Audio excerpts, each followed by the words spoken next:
예, 물 드시고 편히 이제 제가 이야기를 시작하겠습니다. 어제 제가 아담과 하와의 죄에 대해서 말씀을 드렸습니다. 그죠? 아담의 창조와 하와의 창조가 달랐다. 아담은 어디서 지원받았습니까? 에덴 안이었습니까? 밖이었습니까? 에덴 바깥이었어요. 그죠? 그래서 좀 뭔가 지저분하다고 내가 말씀드렸어요. 여러분, 아담은 뭐로 지원받았습니까? 흙으로, 먼지로 지원받았습니다. 그리고 약합니다. 남자는 참 약합니다. 자, 그에 비해서 여자는 어디에서 지원받았습니까? 에덴 안에서 지원받았고요. 여자의 원료가 무엇이었습니까? 뼈라고 말씀드렸습니다. 아주 강한 하나님께서 이 남자의 아담의 몸에서 돌출되어 있던 굉장히 아름다운 부위로 만들어진 것이 이 여자였다고 말씀을 드렸습니다. 자, 그런데 제가 어제 남자와 여자의 이 창조와 이어서 이 죄에 대해서, 원죄에 대해서 쭉 설명드렸는데, 여러분, 원죄가 여러분은 뭐라고 생각하십니까? 원죄가 무엇일까요? 여러분, 단순히 우리가 생각할 때 과일 하나 따먹은 이것이 원죄입니까? 아닙니다.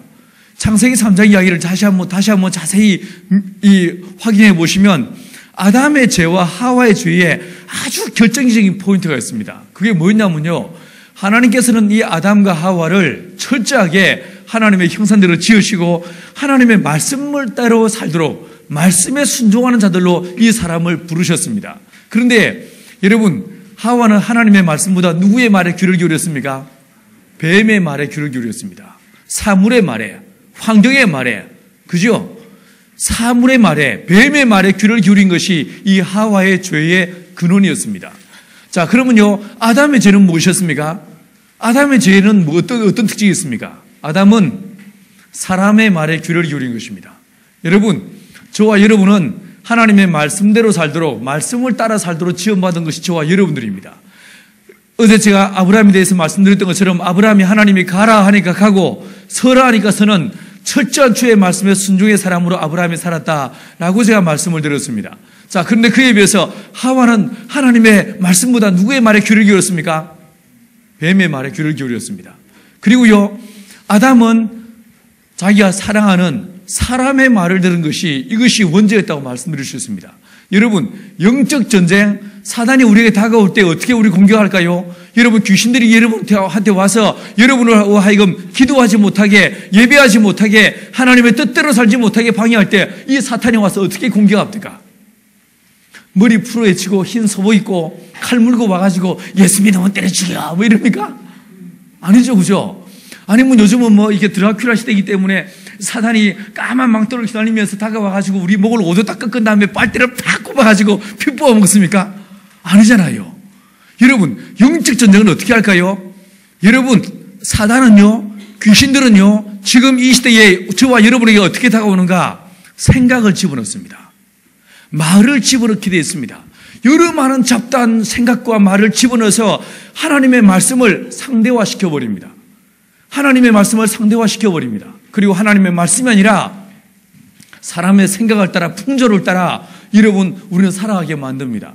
여러분, 우리는요, 이제 이 스마트폰 시대를 살아가다 보니까 문제가 생기면, 어려운 문제가 딱 뭉쳐대면 우리는 자동적으로 어떻게 합니까? 스마트폰을 켜가지고 네이버님께 질문을 던집니다. 그죠? 잠시 잠깐도 우리는요, 그에 대해서 묵상하거나 생각하지 않습니다. 그 이유와 원인들을 깊이 곰곰이 생각하지 않습니다. 우리는 얼마나 조바심이 넘쳐나는 그런 시대에 저와 여러분이 살아오는지 알 수 없습니다. 여러분, 우리는요, 때로는 아플 수도 있습니다. 역경이 있을 수 있습니다. 때로는 아플 수 있어요. 예를 들어서 제가 닭을 키운다고 했지 않습니까? 우리 닭을 키울 때 이 병아리들이 막 태어났을 때 애들 체온이요 39.3도예요. 그리고 4일째부터 체온이 쭉 올라가기 시작합니다. 열흘째 되면요, 이 체온이 40.6도에서 41.7도 정도가 됩니다. 자, 이때 이렇게 체온이 높다 보니까 병아리를 언제 데려오냐면 되게 3월 아니면 9월 달에 데려오거든요. 봄 아니면 가을입니다. 그럼 이 3월이나 9월은 어떻습니까? 일교차가 아주 심합니다. 낮에는 포근하지만 아침, 저녁으로 굉장히 서늘하지 않습니까? 그러면 이걸 그대로 놔두면 어떻게 되겠습니까? 병아리들은 감기 걸리게 됩니다. 그래서 얘들 태어나자마자부터 해서 이 방을 만들어주고 그 방의 온도를 대략 33도에서 35도 정도로 딱 맞춰줍니다. 그런데 이 온도를요, 계속 키워주는 것이 아닙니다. 열흘 동안 35도에서 33도를 딱 맞춰줬다가 그 다음에 열흘 지난 다음부터는요, 매일 하루에 1도씩을 다운시켜 나갑니다. 줄여나갑니다. 그래서 3주가 지나고 나면 무조건 이 가온하던 것을 딱 멈춰버립니다. 여러분, 만약에 바깥의 온도가 춥고 일교차가 심할지라도 이때의 온도를 딱 멈춰주지 않으면 병아리들은 제대로 안 됩니다. 닭들은 털이 자라지 않습니까? 털이 자라는데 3주가 지난 다음에도 계속 불을 켜주게 되면 어떤 문제가 발생하냐면 이 닭들이 털과 털 사이에 솜털을 안 내게 됩니다. 솜털을 안 냅니다. 솜털을 안 내가지고 얘네들이요, 오히려 나중에 불을 딱 꺼버렸을 때 애들은 더 심각한 이 몸의 약함을 갖게 됩니다. 여러분, 오히려 3주 됐을 때 좀 냉혹하리만큼 얘들한테 온도를 딱 다운시켜버리고 불을 꺼버리면요, 얘들이요 스스로 그걸 이기기 위해서 막 이겨내는 것을 보게 됩니다. 놀랍습니다. 여러분, 근데 이 자연 한갓 미물도 이런데 우리 인간들이요, 얼마나 많은 조마심 가운데 우리가 살아가고 있는지 알 수 없습니다. 조금도 생각하지 않습니다. 조금도 어려움을 싫어합니다. 여러분, 우리는요, 조금도 불필요한 것을 싫어하는 것을 보게 됩니다. 사랑하는 여러분, 하나님께서 때로는 저와 여러분을 어려움 가운데 실패의 자리로, 역경의 자리로 저희와 여러분들을 이끌어 가실 수도 있습니다. 아멘. 하나님의 영광을 위해서, 하나님의 이름을 위해서 저와 여러분을 실패의 자리, 좌절의 자리, 고독한 자리, 어려움의 자리로 눈물의 골짜기를 우리를 걷게 하실 때가 있습니다. 사랑하는 여러분, 그런데 우리는요, 이 조바심 때문에 그걸 못 견뎌합니다. 그러다 보니까 저와 여러분이 너무 미시적으로 조그마한 것에 우리의 마음이 뺏겨서 이 역사를 경영하시고 우주를 통치하시는 하나님의 그 경륜과 역사에 대해서 우리는 점점요, 눈이 막혀갑니다. 그리고 어떻게 합니까? 우리 끌려갑니다. 끊임없이요, 이 세상의 풍조를 따라 끌려가는 것을 보게 됩니다. 자, 여러분, 제가 오늘은 이 마태와 마가의 영성을 이야기하기 전에 제가 좀 다른 이야기를 좀 먼저 또 하나 드리고 이야기를 시작하겠습니다. 사랑하는 여러분, 하나님께서 이스라엘 민족에게 하나님의 임재, 하나님께서 예배 받으시고 또 이스라엘 사람들의 기도가 들으시는 그 거룩한 통로로 만들어 두신 것이 있었어요. 그게 무엇이었습니까? 성막이었습니다. 성막. 이 성막은 길이가 대략 한 45m 정도 됩니다. 그리고 요 폭이 한 2m 됐습니다. 꽤 큰 천막이었죠, 그죠? 꽤 큰 천막입니다. 그리고 이 문은 어느 방향을 향해서 나 있었을까요? 몰라요. 이 성막의 문은, 그리고 이 성막은 이후에 성전이 됩니다. 이 성전은 어느 방향을 향해서 이 문이 열려져 있었을까요? 동쪽이었습니다. 자, 왜 동쪽이었을까요? 여러분, 남쪽이 될 수도 있고, 여러분, 그리고 서쪽이 될 수도 있고, 북쪽이 될 수도 있지 않습니까? 사실은 이 북극성은 움직이지 않는 별이잖아요. 그죠? 고정되어 있는 별이지 않습니까? 그럼 북쪽을 보는 것이 더 의미가 있지 않겠습니까? 하지만 하나님의 성전은, 이 성막은 문이 동쪽을 향해 있었어요. 왜 동쪽이었을까? 사랑하는 여러분, 아담과 하와가 범죄한 다음에 이 범죄한 아담과 하와가 도망칩니다. 나갑니다. 쫓겨납니다. 자, 쫓겨난 방향이 어느 방향이었습니까? 에덴 동쪽이었습니다. 에덴 동쪽이었어요. 그래서 존 스타인백이 에덴의 동쪽이라는 책을 쓰는 거예요. 하나님을 떠난 장소, 그게 바로 동쪽이었습니다. 여러분, 가인이라는 사람은요, 이 가인이라는 사람 역시 마찬가지였습니다. 여러분은 생각할 때 가인이 어떤 사람입니까? 자기 동생 아벨을 때려 죽인 사람이죠, 그죠? 여러분, 이 아벨을 때려 죽인 다음에 그 죄를 숨겼습니다. 숨겼는데 이 죄를 숨기고 있는 이 가인에게 하나님이 다가오시고 찾아오셔서 그 죄를 들추어내십니다. 맞죠, 그죠? 자, 왜 찾아오셨을까요? 왜 하나님이 가인에게 찾아오셨을까요? 여러분, 이 가인에게 하나님께서 살인한 이 가인의 죄를 들추어낸 다음에 이에는 이, 피에는 피, 그 원리를 따라 이 가인을 작살내기 위해서 찾아오셨습니까? 아닙니다. 창세기 4장을 다시 한번 읽어보시면 하나님은 가인에게 찾아오신 다음에 그 죄를 들추어냅니다. 자기 입으로 고백하게 만들죠, 그죠? 그 다음에 어떻게 합니까? 그를 때려 죽이지 않습니다. 가인은 자기 동생을 때려 죽였지만 하나님은 가인을 때려 죽이지 않았어요. 그리고 어떻게 합니까? 그에게 이마에 표를 주십니다. 너를 벌하는 자에게 내가 벌을 7배나 더하겠다. 이렇게 약속하십니다. 여러분, 하나님이 가인을 찾아오셔서 죄를 끄집어내는, 죄를 들추어내는, 죄를 이렇게 고백하게 만드는 목적이 뭡니까? 죽이기 위한 것이 아니었어요. 살리기 위해서였어요. 여러분, 로마서 6장 23절에서 죄의 삭시 뭐라고 했습니까? 사망이라고 했어요. 여러분, 이 죄를 내가 움켜쥐고 있으면요, 이 죄는 반드시 나를 어떻게 합니까? 죽여버립니다. 나를 죽이게 됩니다. 하나님은 그걸 아시기 때문에 그 죄를 어떻게 합니까? 고백하게 하시는 거예요. 토설하게 하는 거예요. 회개하게 하시는 거예요. 자복하게 하시는 거예요. 여러분, 그 일을 위해서 하나님은 가인에게 다가오신 것을 보게 됩니다. 자, 그런데 이 가인이요, 그 이마에 표를 받았습니다. 그렇지 않았습니까? 이 표를 받고 난 다음에 그 다음에 창세기 4장에서 이 가인이 어디로 갑니까? 어디로 갔어요? 동쪽으로 갑니다. 이 사람이 동편 노 땅으로 갔다라고 이야기를 해주고 있습니다. 에덴 동편 노 땅으로 갔다라고 이야기해 주고 있어요. 그리고 그래서 아담도 가인도 범죄한 다음에 다 어느 방향으로 합니까? 동쪽으로 가더라는 거예요. 그래서 이 하나님께서는 하나님의 거룩한 성전, 이 성막의 문을 어느 방향으로 내더라고요? 동쪽으로 해서 문을 내더라는 거예요.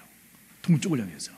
동쪽으로 도망쳐버린 이 인간들을 불러들여서 그들을 살리고 구원하기 위한 하나님의 위대한 섭리와 경륜이, 사랑이 이 안에 담겨져 있는 것을 보게 됩니다. 이것으로 들어가기 전에 제가 가인 이야기를 좀 더 해볼게요. 자, 이 가인이 범죄한 다음에 동편으로 도망갔습니다. 거기서 어떻게 합니까? 아내를 만나고 아이를 낳았습니다. 그 아들 이름 누구였습니까? 에녹이라는 사람이었어요. 여러분이 알고 있는 에녹과 동명이인입니다. 하나님과 동행한 사람 에녹과 동명이인이 다른 에녹이었습니다. 자, 이 에녹을 낳은 다음에 이 사람이요, 자기 재산이 생기고 자기 가족이 생기고 자기의 자녀가 생기니까 이 가인이 어떻게 합니까? 뭐 합니까? 몰라요.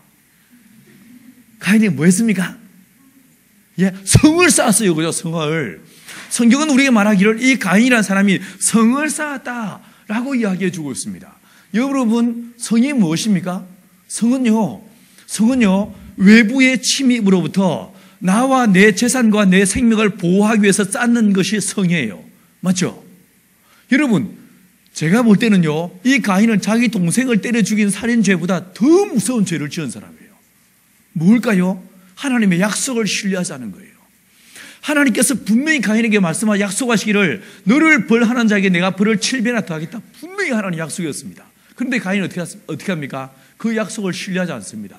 믿지 않습니다. 그리고 어떻게 합니까? 자기 스스로를 보호하기 위해서, 자기 스스로의 힘으로 자기의 재산과 자기의 가족과 자기의 자녀를, 자기의 가정을 보호하기 위해서 뭐 합니까? 성을 쌓았다는 거예요. 성을 쌓았다는 거예요. 이 성을, 이름을 에녹이라고 이야기하고 있습니다. 사랑하는 여러분, 이 성은, 가인이 쌓았던 이 에녹이라는 이 성은 모든 인류가 지금까지 만들어냈던 모든 도시의 시원입니다. 도시의 아르케, 도시의 시작입니다. 하나님은 에덴을 만드셨죠. 그런데 이 사람, 타락한 사람은 뭘 만듭니까? 도시를 만들었어요.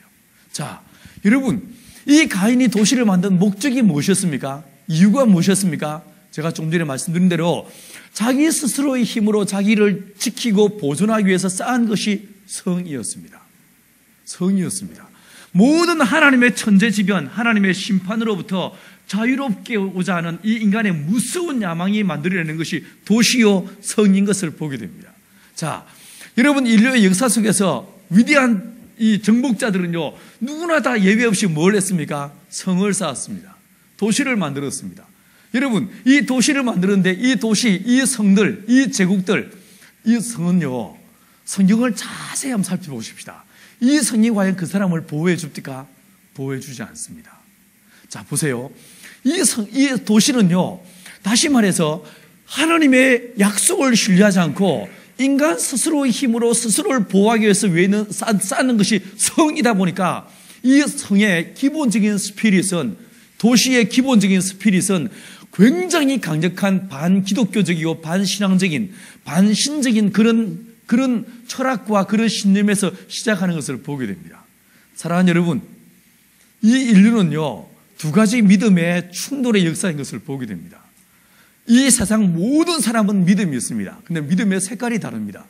여러분, 예수 믿는 사람들의 믿음을 뭐라고 말합니까? 신앙이라고 이야기합니다. 하지만 예수 믿지 않는 사람에게도 믿음이 없습니까? 아닙니다. 그들에게도 신앙이 있습니다. 그 신앙을 뭐라고 말합니까? 그 신념이라고 이야기합니다. 여러분, 사람들이 갖는 신념, 사실요, 세상 사람들은요, 믿음이 없이는 이 생을 살아갈 수 없습니다. 모두가 다 믿음이 있습니다. 제 동기들이, 제 고등학교 때 동기가, 16명이 서울대학을 들어갔어요. 제 동기들이. 저 진해에서 고등학교를 졸업했는데, 진해 고등학교가 사실은 후기였어, 후기. 후기였다가 이게 뺑뺑이 돌리는 시대가 되면서 연합고사 시스템이 되면서 이게 이제 처음으로 이 학교가 시험 쳐서 들어오게 됐어요. 그래가지고 시험 쳐서 이제 서울대학을 가게 됐는데 그 전까지는 다 공부 잘하는 사람들은 마산에 있는 마산고등학교로 갔었습니다. 그러다가 분위기가 바뀌면서 진해고등학교에 대거 그 아이들이 들어왔습니다. 학교 선생님들이 막 눈에 불을 켜고 얼마나 공부를 시켰는지 모릅니다. 그리고 실제로요, 그때에 16명의 내 동기들이 서울대학을 들어갔습니다. 근데 그 중에 한 명은요, 내가 지금도 잊을 수가 없어요. 그 친구 이름도 똑똑히 기억이 납니다. 이 친구는요, 사실은 고등학교 1학년 딱 들어왔을 때에 전교에서 95등인가 6등인가 했었어. 별로 공부를 잘하는 친구가 아니었어. 근데 얘는요, 어떤 친구인지 아십니까? 1학년 때, 2학년 때 국어 시간에도 영어, 과학 시간에도 영어, 역사 시간에도 영어, 사회 시간에도 영어, 오로지 영어였어요, 영어. 다 영어만 했어요. 1학년 내 영어만 공부했어. 우리 담임 선생님이 국어 선생님이었는데 국어 선생님 시험 시간에도 영어 공부했어. 이 선생님이 잔뜩 열이 나가지고 와서요, 이 국어책을 앞에다 세워놓고 막 따로 외우고 있었는데 국어책을 뺏어가지고 걔 머리를 때리면서 너 나가라 이랬었습니다. 근데 나가면서 영어 단어 들고 나가서 외우고 있었어. 의지의 한국인이었어요. 얘가요, 2학년 때는 수학만 공부했어요. 이 모든 학과 과목들을 포기하고 학교의 모든 이 수업 시간표 아무 상관없어. 아무 상관없어. 오로지 지 인생은요, 1학년 때는 영어, 2학년 때는 수학이었어. 3학년 때 어떻게 된지 아십니까? 3학년 때요, 얘가 영어와 수학에서 타의 추종을 불허했어요. 그 다음에 뭐만 하면 됩니까? 암기 과목만 하면 되잖아요. 결국 서울대학 들어갔습니다. 무서운 인간이었어요. 여러분, 이 아이는, 이 친구는요, 어떤 생각이 있었습니까? 하면 된다는 거예요. 그죠? 영어하고 수학만 하면, 그럼 난 서울대학 들어갈 수 있다는 굳은 믿음이 그에게 있었던 거예요. 믿음으로 성공한 케이스예요. 그죠? 맞죠? 그죠? 여러분, 세상 사람들이 믿음 없이 살아갈 수 있습니까? 여러분, 이제 다 대학생이지만, 여러분 대학 오기 전에 고등학교 공부할 때 여러분요, 내가 이렇게 정말 내가 절제하고 인내하면서 공부하면 좋은 대학 들어갈 수 있다, 이런 믿음으로 공부했지 않습니까? 맞죠? 그죠? 아니었어요? 여러분, 이제 대학 졸업할 때쯤에는 뭔가 사업을 구성하는 사람들도 있을 거예요. 여러분, 사업을 하는 사람들이요, 누구나 다 어떤 마음을 갖고 시작하겠습니까? 내가 이 사업하면 분명히 성공한다.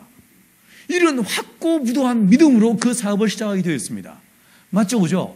여러분, 공부를 하든 사업을 하든 누구나 다 믿음으로 시작합니다. 여러분, 혹시 운전하시는 분 있습니까? 운전할 때 처음에 어떻게 했습니까? 처음에 막 이제 운전면허 땄을 때는 어떻게 합니까? 이 핸들을 마치 누가 뺏어갈 것처럼 딱 잡고, 2시, 11시 방향으로 딱 잡고 의자를 최대한 앞으로 딱 당겨가지고 요래 돌리잖아요. 그죠?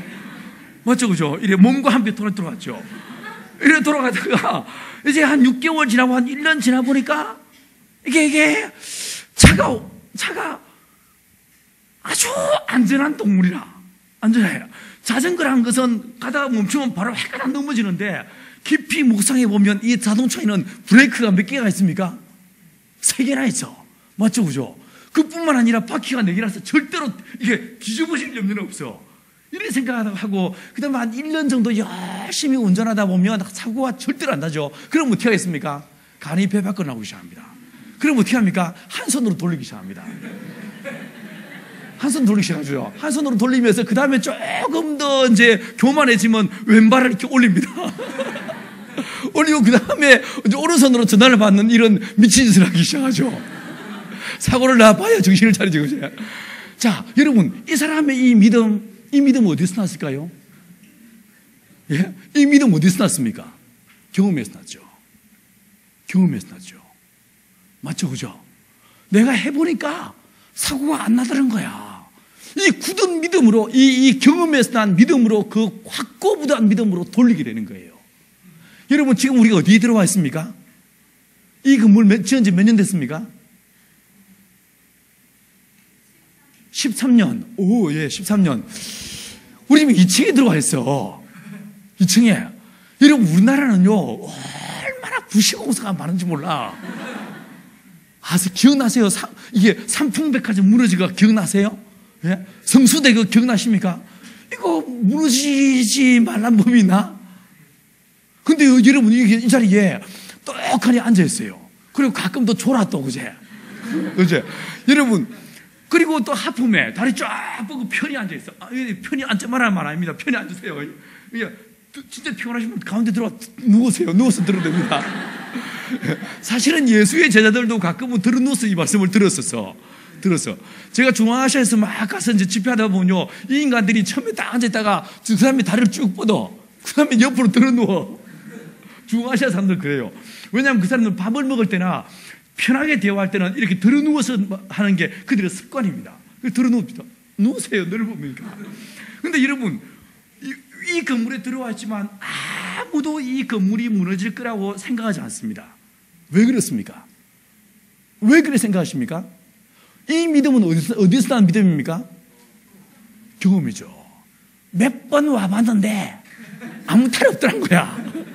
그죠? 이 건물을 쭉 이용해 봤는데 아무 실험 안 했어. 아무 실험 안 했어. 그러다 보니까 그에 대한 내 경험에서 난 굳건한 믿음으로 지금 이 자리에 떡하니 앉아있는 거예요. 맞죠? 여러분, 인간이 갖고 있는 이 신념이라는 믿음은 결국 어디서 나는가? 나의 경험과 나의 지식에서 나는 거예요. 맞죠? 여러분, 내 친구가 서울대학 들어간 이 믿음이 어떤 믿음이겠습니까? 내가 열심히 영어하고 수학을 조져버리면 그 다음에는 암기 과목만 끝내면 된다. 이 확고부동한 믿음으로 얘는 공부한 거예요. 자기 믿음인 거죠. 여러분, 제가 기억나는 게요, 제 고등학교 1학년 때 처음에 3월 달에 우리 담임 선생님이 우리 반 전체를 대상으로 해가지고, 자, 앞으로 대학 들어가고 싶은 어느 대학 가고 싶니? 이렇게 물었습니다. 이제 설문지를 써내게 해서 딱 2명을 빼고요, 39명이 모두가 서울대학 가고 싶다고 그랬어요. 딱 2명 빼고 39명 중에서 모두가 서울대학이었어. 여러분, 근데 그 중에서 전교생에서 몇 명 갔다고요? 16명 갔어요. 자, 그러면요, 그럼 여기서 이 신념이 갖는 믿음의 한계를 우리는 발견하게 됩니다. 여러분, 이 신념은 진짜 좋은 것이에요. 이 신념으로 밀어붙여가지고 사업에 성공하기도 하고 좋은 대학에 들어갈 수도 있습니다. 자, 그런데 이 신념은 어떻습니까? 약속되어 있지 않습니다. 맞죠?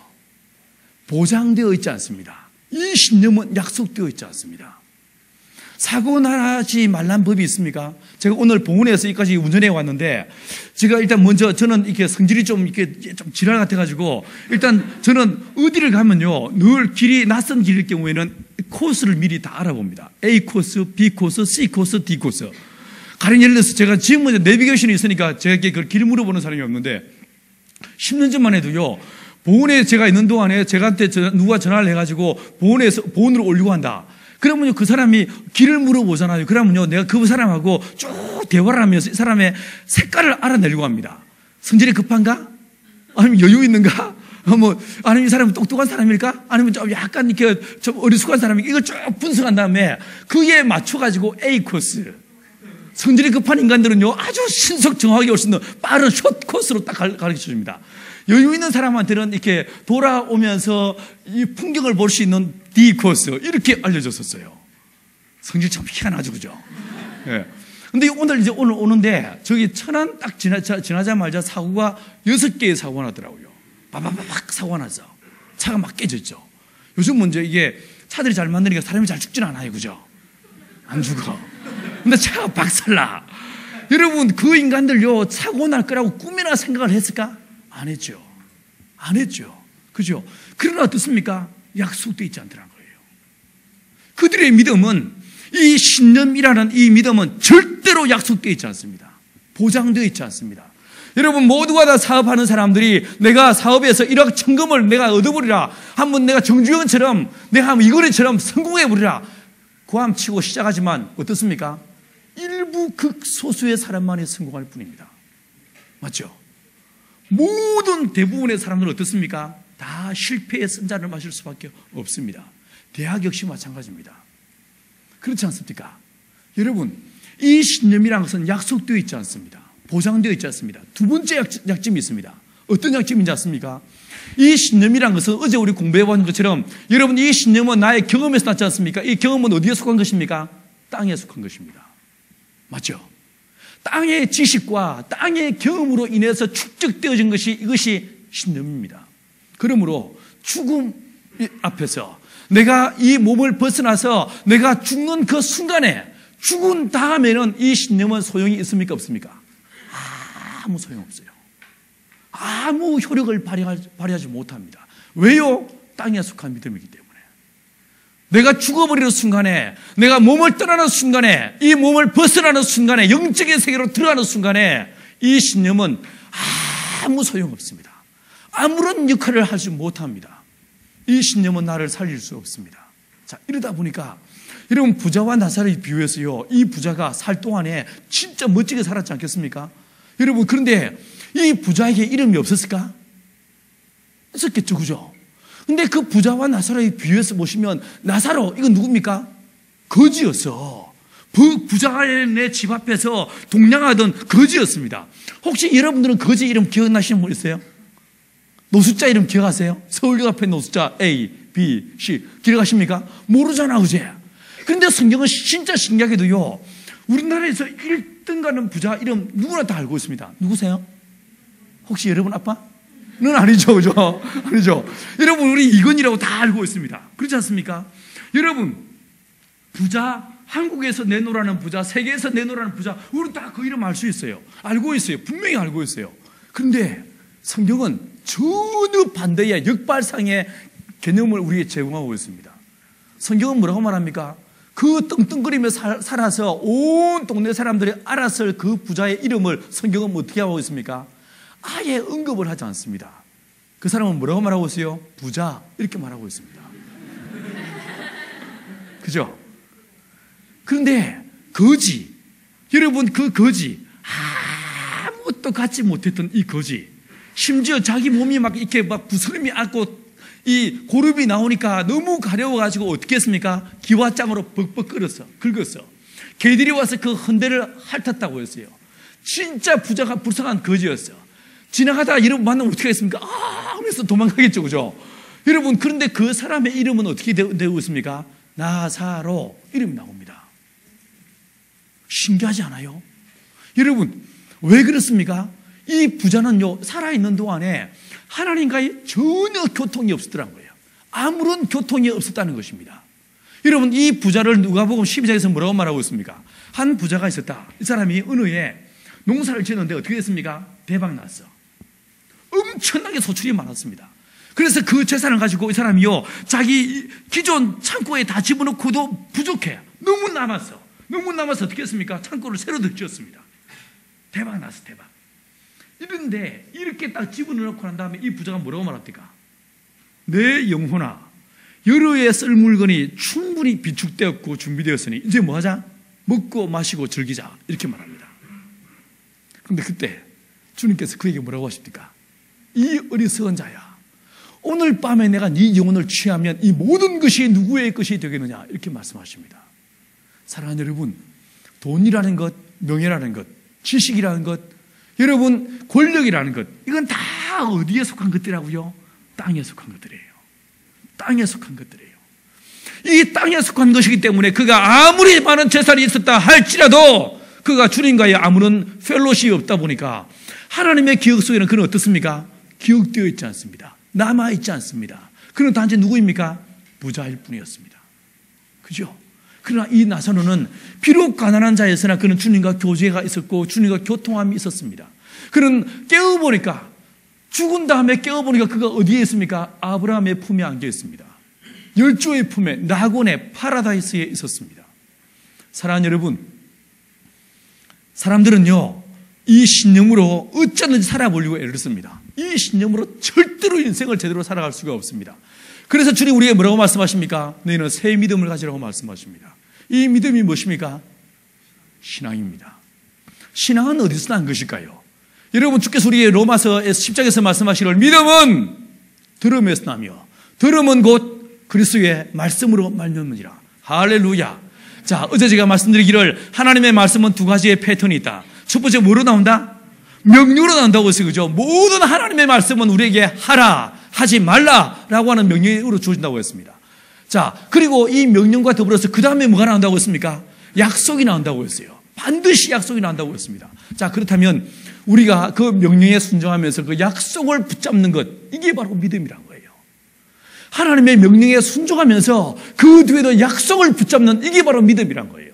여러분, 저와 여러분이 진짜 믿음의 삶을 살기를 원하십니까? 그렇다면요, 이번 이 수련회 끝나고 난 다음에 여러분이 노트를 하나 구하셔가지고 그 노트에다가, 아니면 되게 컴퓨터가 있으니까 여러분 성경을 창세기에서부터 요한계시록까지 쫙 읽어 내려가면서 하나님의 명령과 약속을 쭉 한번 찾아내 보세요.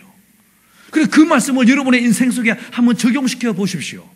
그리고 기도할 때마다, 문제와 사건을 만날 때마다 그와 대비되는 말씀을 딱 킵해서 붙잡아서 그 명령에 순종하면서 그 뒤에는 약속을 요구하는 거예요.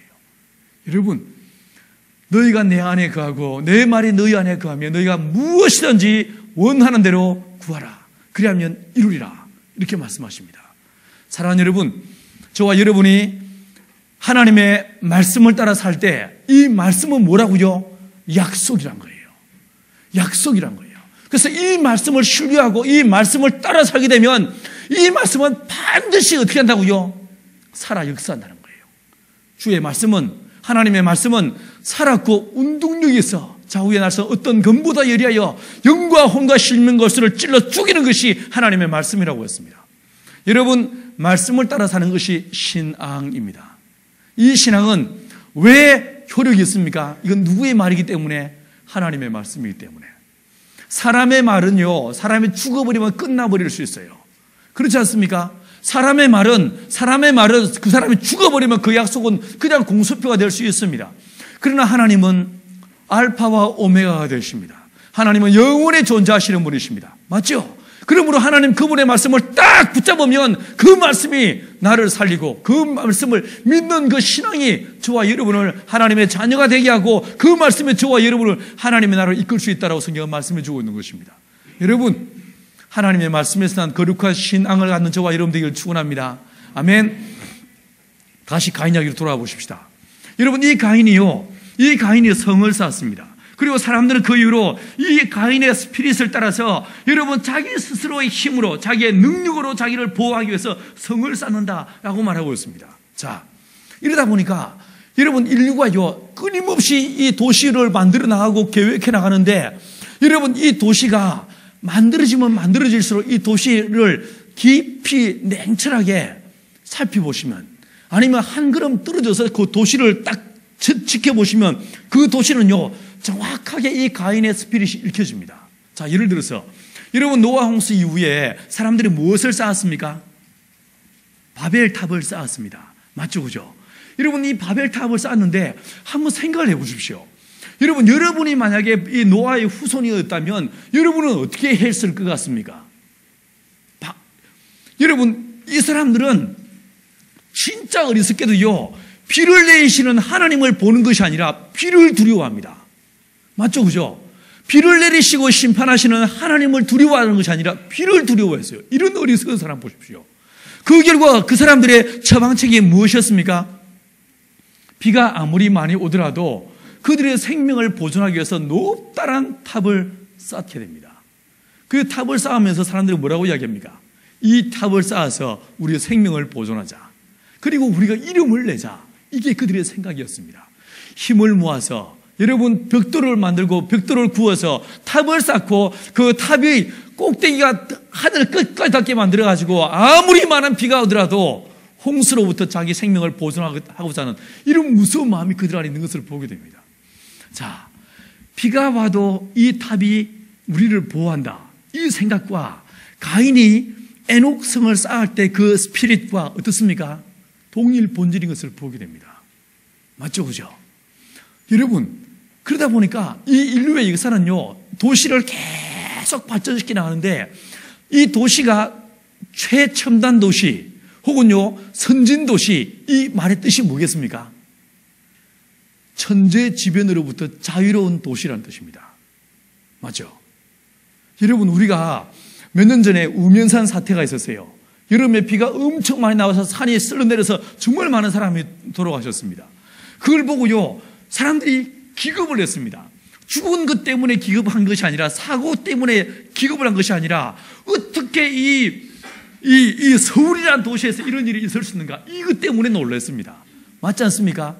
여러분, 사람들의 마음에는, 적어도 이 서울 시민의 마음들 속에는 서울이라는 도시는 적어도 이래야 돼, 이런 기대치가 있었던 것입니다. 맞죠? 그 기대치가 무엇입니까? 모든 천재지변으로부터 자유롭기를 원하는 거예요. 여러분, 그래서요 인류가 도시를 만들어 나가다 보면, 여러분, 저는 시골에 농사 짓는 사람이다 보니까 비가 많이 와도 걱정이고 비가 안 와도 걱정이에요. 여러분, 흉년이 나도 걱정이지만 풍년이라도 값 떨어질까 봐 걱정이 됩니다. 하지만요 도시의 삶은요 전혀 걱정이 없습니다. 비가 한 방울도 한 달 동안 내리지 않아도 수도꼭지만 탁 틀면 어떻게 됩니까? 물이 콸콸콸콸 쏟아져. 맞죠? 여러분, 흉년이라서 쌀이 한 톨도 나지 않다 하더라도 걱정할 게 없어. 롯데마트 아니면 이마트에 가면 세고 센 게 쌀이야. 쌀 아니면 빵 먹지? 그렇지 않습니까? 여러분, 이 도시는 끊임없이 이 가인의 이 스피릿을 따라 하나님의 심판과 하나님의 이 재난으로부터 자유로운 도시를 인간은 만들고 싶어 합니다. 자, 그런데 성경을 잘 보십시오. 성경을 잘 보세요. 성경에서 나오는 도시들의 이름을 한번 떠올려 보십시오. 성경에 나오는 도시들의 이름을 한번 이야기해 보세요. 어떤 도시가 있습니까? 소돔, 그리고 고모라가 있죠. 그죠? 또, 예? 가나안은 지명이죠. 그죠? 예. 또, 도시 이름을 이야기해 보세요. 여리고성, 또, 예? 아이성, 또, 베들레헴은요, 촌동네였어요. 그건 성이 없었어. 촌동네였어.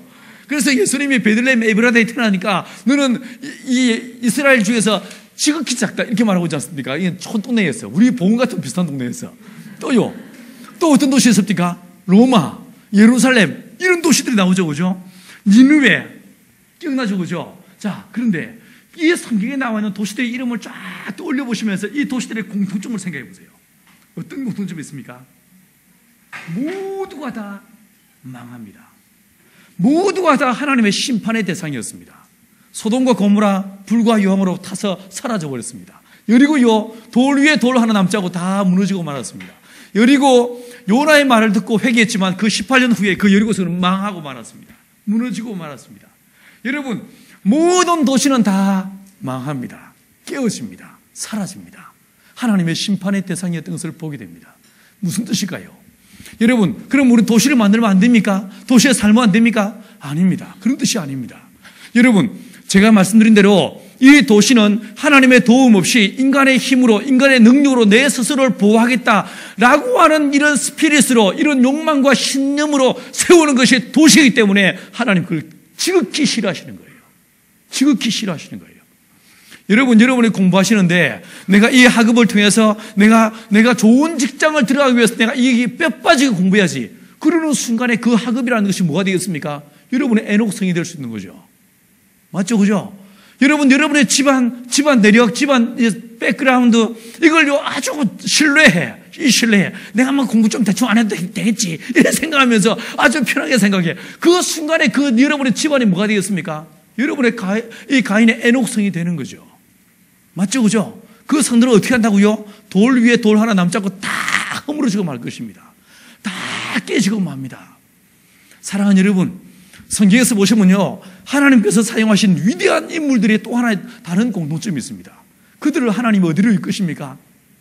광야로 이끄십니다. 모세를 미디안 광야로 이끄셨어요.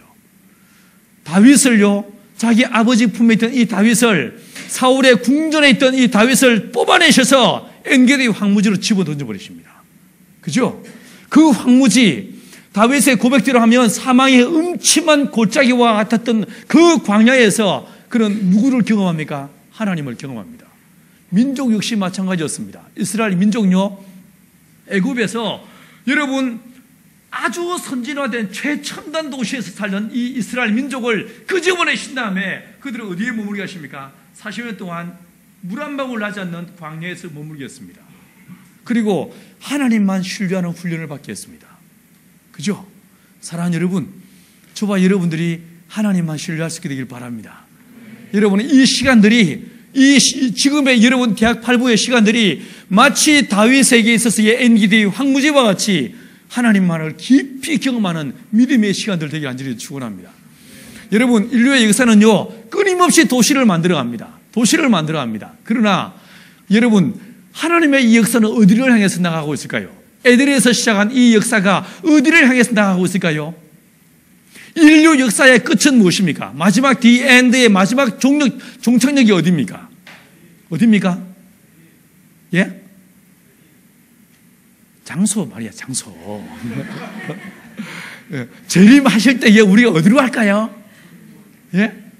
새 예루살렘이라고 말하고 있어요. 맞죠? 그죠? 새 예루살렘은 어디입니까?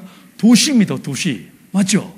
도시입니다. 그런데 이 새 예루살렘은 예루살렘과 달랐습니다.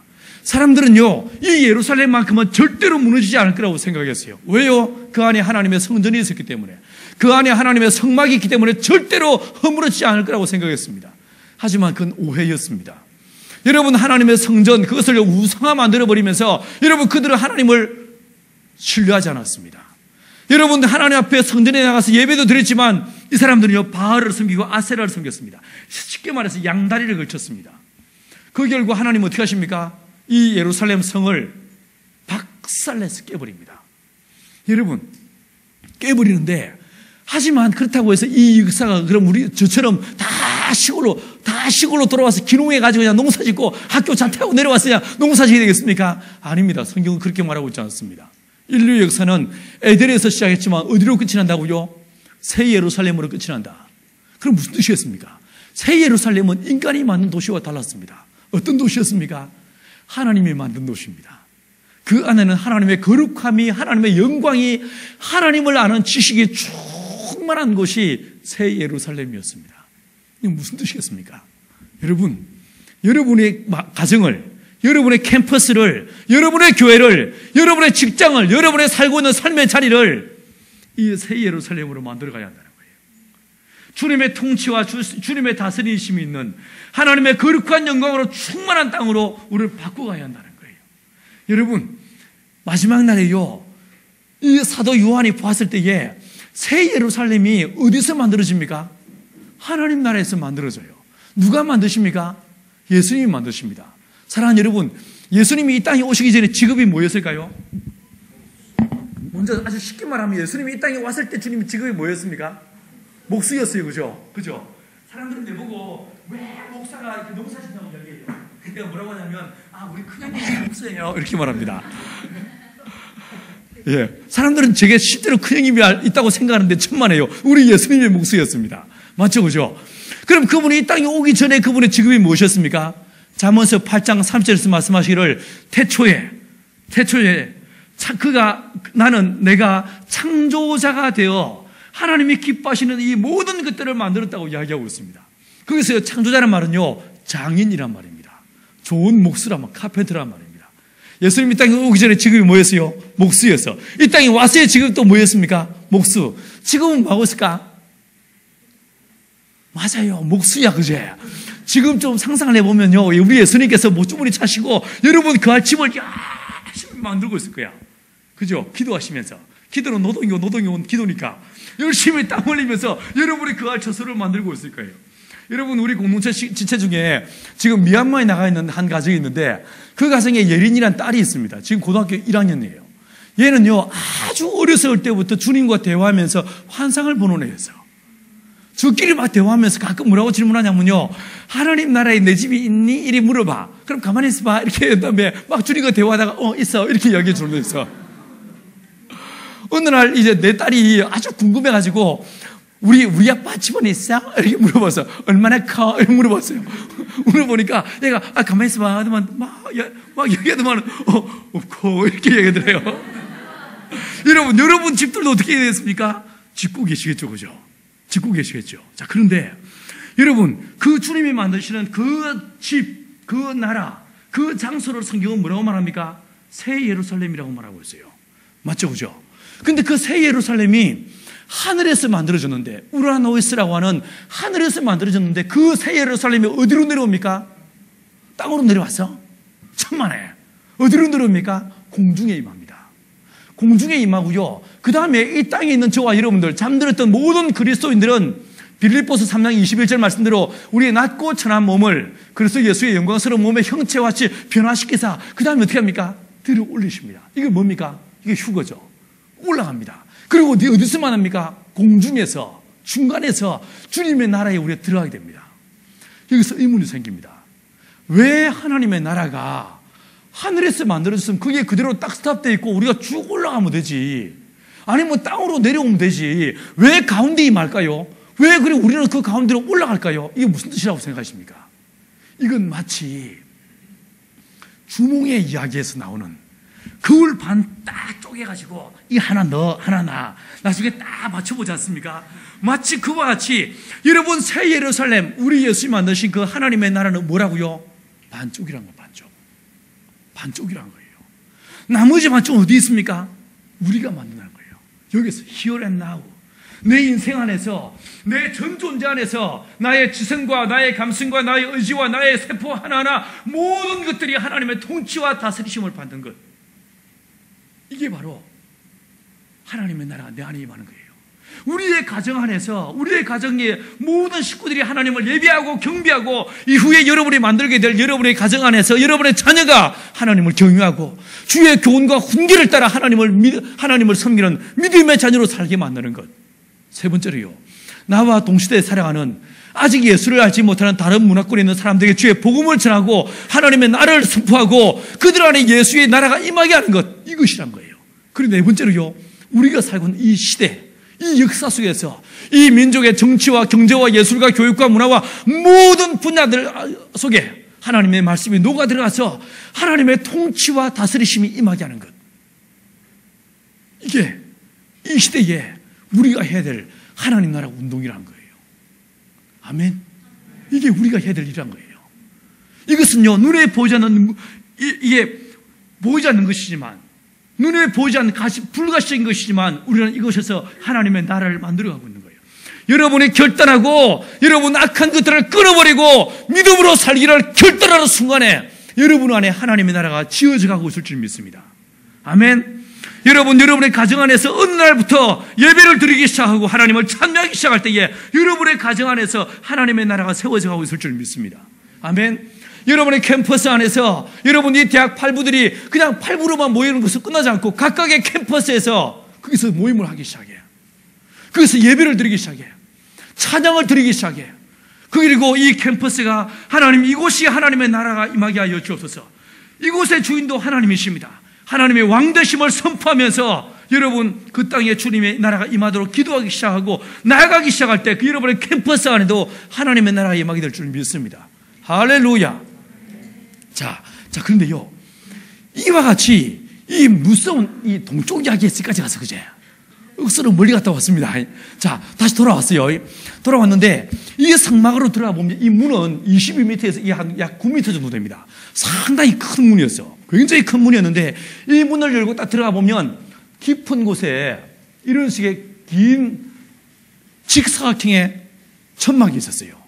이 방을, 앞에 있는 직사각형의 또 다른 방을 성소, 요 뒤에 있는 정사각형의 방을 지성소라고 불렀습니다. 그 다음에 이 맨 입구에 뭐가 있냐면요, 번제단이 있었어요. 번제단이 있고 가운데 물두멍이 있었습니다. 이것 하나하나가 진짜 재밌는 이런 예술을 이야기하고 있는데, 제가 오늘 이 시간에 내가 뭘 말씀드리고 싶으냐면, 음력으로 7월 10일이 되면 이스라엘 민족은 하나님 앞에 큰 절기를 하나 지내게 됩니다. 그 절기 이름을 대속죄일이라고 불렀습니다. 이 대속죄일 날, 이 대속죄일의 제사 때 여기서 어떤 일이 일어난지를 제가 좀 설명을 드리고 싶습니다. 자, 먼저 그 전에 여러분, 사람들이요, 죄를 지으면 이 죄는 크게 누구에게 영향을 미치게 됩니까? 죄는 단순히 여러분 안에만 내재되어 있지 않습니다. 이 죄가 내 안에서 딱 또아리를 틀고 싹을 틔우는 순간에 이 죄는 관계에 굉장히 강력한 힘을 발휘하게 되었습니다. 첫 번째로요, 하나님과의 관계에서 이 죄는 원수가 되게 만듭니다. 맞죠? 하나님의 손이 짧아서 너희를 구원치 못함도 아니다. 맞죠? 하나님의 귀가 어두워서 너희의 소리를 듣지 못하는 것도 아니다. 다만 너희의 죄가 하나님과 나 사이를 가로막고 있다. 이렇게 말씀해 주고 있습니다. 이 죄는요, 하나님과의 관계를 단절시켜버립니다. 그리고 원수가 되게 만듭니다. 두 번째로, 이 죄는요, 사단과의 관계에서 이 죄는 나를 종이 되게 만듭니다. 마귀의 종이 되게 만듭니다. 자, 한번 찾아보실래요? 이쪽에 있는 친구들은 요한일서 3장 8절을 펴보십시오. 요한일서 3장 8절. 이쪽에서는요, 히브리서 2장 14절 15절을 펴보십시오. 요한일서 3장 8절. 자, 요한일서 3장 8절. 같이 읽어보십니다. 시작. 마귀에게 속하나니 마귀는 처음부터 범죄함이라 하나님의 아들 나타나신 것은 마귀의 일을 멸하려 하심이라. 자, 이 말씀에서 보시면 죄를 짓는 자는 누구에게 속한다고요? 마귀에게 속한대. 자, 이 말씀을 똑같이 다른 구절에서 뭐라고 말하고 있습니까? 히브리서 2장 14절 15절 시작. 그도 또한 한 모양으로 혈육과 함께 속하심은 사망으로 말미암아 사망의 세력을 잡은 자 곧 마귀를 없애하시며 또 죽기를 무서함으로 일생에 매여 한평생 매여 뭐 한다고요? 종노릇한대요. 누구한테 종노릇한다고요? 마귀에게. 여러분, 죄를 짓는 순간에 우리는 두 번째로요, 하나님과의 관계와 깨어질 뿐만 아니라 우리는 마귀의 종이 되고 맙니다. 마귀의 종이 됩니다. 여러분, 제가 어제 말씀드렸지만 요한복음 8장 44절에서 예수님이 뭐라고 했습니까? 너희는 너희 아비 마귀에게서 났나니, 이렇게 말씀했죠. 그죠? 여러분, 바리새인들이 뭐라고 합니까? 헐, 뭔 소리요? 우리는 아브라함의 자손이요, 이렇게 말했습니다. 맞죠? 그죠? 근데 주님 뭐라고 하십니까? 아브라함은, 너희 조상 아브라함은 나한테 이렇게 안 해냈어, 이렇게 말씀하십니다. 여러분, 왜 그들이 예수님을 배척했습니까? 너희는 너희 아비 마귀에게서 났기 때문이다. 진리가 그 속에 없으므로 진리 가운데 서지 못하고 거짓을 말할 때마다 제 것으로 하는 이게 사탄의 종이 되고 만다라고 말씀해 주고 있습니다. 세 번째로요, 이 죄를 짓는 순간에 어떻게 됩니까? 내 안에 깊은 죄책감이 나를 괴롭힙니다. 죄 지어 보셨어요? 안 지어봤어요? 죄 지었을 때 어떻습니까? 가슴이 막 뛰죠, 그죠? 지금도 그래? 가슴이 뛰어. 여러분, 그리고 어떻게 합니까? 이게 긴장이 됩니다. 긴장이 되면요, 반드시 이것은요, 내 위에 큰 탈을 일으킵니다. 이 위를 사람들은 뭐라고 말하냐면 제 두 번째 뇌라고 말합니다. 이게 바로 반응을 보면서 체하거나 소화가 안 되거나 설사내버립니다. 경험 있습니까? 있죠, 그죠? 네. 죄를 지었을 때 선접해 왔는데 오늘에 꼽을 치고 부모님한테 안 보여줘. 옛날 이야기지, 그죠? 자, 아무튼 이 죄책감은 심각하게 우리의 몸과 마음을 병들게 만듭니다. 그죠? 병들게 만듭니다. 이 죄는 내 몸을 망가뜨립니다. 마음을 깨트려 버립니다. 내 몸을요, 병들게 만듭니다. 무엇이었습니까? 죄였습니다. 여러분, 요한복음 9장에서 나면서 소경된 사람이 있었어요. 여러분, 이 사람을 딱 보고 사람들이 뭐라고 이야기합니까? 이 사람이 소경된 것이 이 사람의 죄입니까? 부모의 죄입니까? 이렇게 물어보죠. 이스라엘 사람들은 어떻게 이해했다는 말입니까? 죄는 몸에 질병을 나타난 거예요. 이렇게 이해한 거예요. 아무튼 여러분, 이 죄는 이와 같이 무섭게 하나님과 관계를 깨버리고 마귀의 종이 되게 만들고, 그리고 어떻게 합니까? 나의 안에서 심각한 죄책감을 불러일으키게 되었습니다. 더 심각한 것은요, 아까 여러분이 읽어봤던 히브리서 2장 14절에서 사단이, 이 마귀가 나를 지배하고 얼굴매고 있는 이 마귀가 어떤 권세가 있다고 말하고 있습니까? 사망의 권세가 있다. 맞죠, 그죠? 자, 이 마귀가 사망으로 말미암아 사망의 세력을 가지고, 그리고 어떻게 한다고요? 나를 죽이고 있다, 이렇게 말하고 있습니다. 자, 예를 들어서 여러분 욥기 1장에서 보시면 욥의 아들들이 그 큰아들 집에 모였습니다. 큰아들 집에 모여서 회식하는 중이었어요. 여러분, 한참 막 돼지 잡아가지고 잔치를 벌이고 있는데 무슨 일이 벌어졌습니까? 바람이 불었습니다. 이 바람이 내 기퉁이를 치매 집이 무너졌고 그 자리에서 다 죽고 말았습니다. 다 죽었어요. 여러분 이것이요 내일 아침에 4대 일간지 난다면 뭐라고 말하겠습니까? 인재냐 천재냐 이래 나오겠죠. 그죠? 이게 부실공사 사람 아까운 인명을 막 이렇게 나오지 않겠습니까?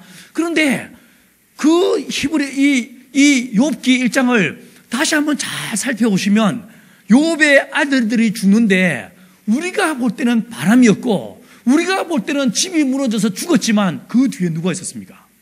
사탄이 있더란 거예요. 마귀가 있더란 거예요. 맞죠? 그죠? 이 마귀가 우리를 장악하고 우리를 죽이고 있더란 거예요. 자, 이 상황에서 죽기를 무서워함으로 일생에 매어 종노를 하는 것이 저와 여러분이더란 거예요.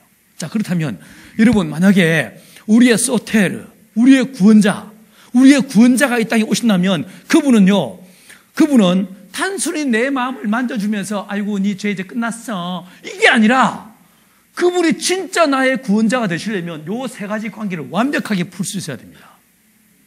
맞죠? 그죠? 요 세 가지의 관계를 완벽하게 풀 수 있어야만 그 양반이 나의 구원자가 될 수 있는 거예요. 그러겠죠? 자, 그런데 이것을 해결하시는 분이 누구십니까? 예수님이잖아요. 그죠? 예수신데 이 구약 성경 음력으로 7월 10일 날 대속죄일 날 이 제사를 지내는데 이 제사 모든 구약의 절기는 결국 누구를 말하겠습니까? 예수를 말하고 있어요. 안식년, 안식일, 여러분 희년, 여러분 모든 초막절이며 유월절이며 초실절이며 모든 절기들이요 예수님에 대해서 이야기하고 있습니다. 예를 들어서 여러분 유월절을 지냅니다. 유월절 지내고 그 다음에 뭐가 시작됩니까? 서로 모르네. 무교절이 시작됩니다. 누룩 없는 빵을 7일 동안 먹기 시작해요. 그런데 이 무교절 딱 시작되고 안식 후 첫날 뭐 하는지 아십니까? 밭에 나가서 보리를 한 단을 배웁니다. 한 단을 배웁니다. 자, 밭에 서 있는 보리를 낫으로 확 잘랐습니다. 그럼 이 죽었습니까? 살았습니까? 죽었죠, 그죠? 이 죽은 이 보리 한 단을 갖고 와서 하나님의 지성소 앞에서 이것을 잡고 흔듭니다. 이게 초실절입니다. 자, 여러분 유월절 날 누가 죽습니까? 양이 죽죠, 그죠? 어린 양, 1년 된 어린 양이 죽어서 그 피를 문설주와 임방에 바른 것이 유월절 아닙니까? 양의 피 흘린 그 다음에 뭐 하냐면 사흘째 되는 안식 후 첫날, 지금의 썬데이, 일요일 날 아침에 새벽같이 밭에 나가서 이 보리를 한 단을 갖고 와서 이 단을 흔들더란 거예요. 이걸 뭘 뜻하겠습니까? 베어졌다, 죽었죠? 죽은 것을 다시 들고 흔들어. 이게 무슨 뜻이겠습니까? 살아났다는 거예요. 부활을 상징하는 거예요. 이 초실절은 예수님의 부활을 의미하는 것이었어요. 놀랍지 않습니까? 이와 같이 내가 이번에는 이걸 강의하는 시간이 아니기 때문에 다 설명드릴 수 없지만 모든 절기가 다 예수님을 이야기하고 있습니다. 여러분 요한복음 5장 39절에서 예수님 뭐라고 하십니까? 너희가 성경에서 영생을 얻는 줄 알고 성경을 상고하거니와 이 모든 것이 누구에 대해서? 나 예수에 대해서, 내게 대해서 기록하고 있다. 예수에 대해서 말하고 있다. 이렇게 말하고 있습니다. 자, 이 대속죄의 제사 역시 제가 지금부터 설명해 보겠습니다. 이것 역시 정확하게 예수의 속죄 사건을 우리에게 보여주고 있습니다. 자, 보세요. 다른 절기, 다른 제사, 다른 이 절기는요 모든 제물을 하나님께만 드리게 되어 있습니다. 그런데 이 대속죄는 달랐습니다. 이 대속죄는 레위기 16장 6절 이하에서 보시면 염소를 2마리 준비해라 이렇게 말합니다. 몇 마리? 뭘요? 염소를. 다리가 짧아서 쥐같나? 이게 뭐 염소려니 생각하세요. 왜 염소예요? 이렇게 말하지 마세요. 여러분 출애굽기 12장 5절에서 유월절 어린 양을 잡을 때 12장 5절에서 뭐라고 말하고 있냐면 염소나 양 중에서 하나를 잡아라 이렇게 말합니다. 우리가 볼 때는 양과 염소 구분할 수 있으세요? 잘 모르겠죠, 그죠? 우리는 양과 염소를 정확하게 구분하지만 그 이스라엘 민족은 그게 그거야. 구분하지 않았습니다. 그러니까 내가 염소라고 말하더라도 이걸요 왜 염소예요? 따지지 마세요. 그게 양이려니 생각하고 들어도 관계가 없습니다. 아무튼 몇 마리? 2마리 어린 양을 준비합니다. 자, 준비한 다음에 이 2마리를 딱 데려온 다음에 제비를 뽑았어요. 제비를 뽑는데 한 마리는 하나님을 위해서, 또 한 마리는 아사셀을 위해서 염소를 제비 뽑아라 이렇게 말하고 있습니다. 아사셀이 뭘까요? 아사셀은요, 레위기 16장 외에 다른 어디도 나오지 않습니다. 여기밖에 안 나옵니다. 그래서 이거는요, 해석이 불가합니다. 잘 모릅니다. 그런데 이걸 이제 신학 사전에서 찾아보면 요 두 마리 양 중에서 하나님을 위한 양을 제외한 이 양을 아사셀이라고도 부릅니다. 두 번째로는요, 어떤 뜻이냐면 광야에서 죄를 먹고 사는 귀신, 이런 뜻이었습니다. 누구겠습니까? 사탄이죠. 마귀죠. 자, 그러면 이 제사를 처음에 어떻게 하냐면요, 요 두 마리 중에서 하나님을 위한 이 양을요, 딱 데려옵니다. 이 양을 데려와서 이 제단에서 사지를 묶고 낳고 죽여버립니다. 그리고 그 피를 받습니다. 이 번제단은 네 귀퉁이에 뿔이 있었어요. 뿔이. 놋뿔이, 제단 뿔이 있었는데 이 뿔은 진짜 신기한 능력이 있어가지고 요 각각의 네 뿔이 있지 않습니까? 어떤 죄를 지은 사람이라도요, 지가 아무리 큰 죄를 지었다 하더라도 딱 달려가서 이 제단 뿔을 잡으면 어느 누구도 이 사람을 죽일 수 없습니다. 죽일 수가 없습니다. 자, 그러면요, 이 네 귀퉁이에 뿔이 나 있는 이 번제단은 무엇을 상징하겠습니까? 예수님의 십자가를 상징하는 거예요. 십자가를 상징하는 거예요.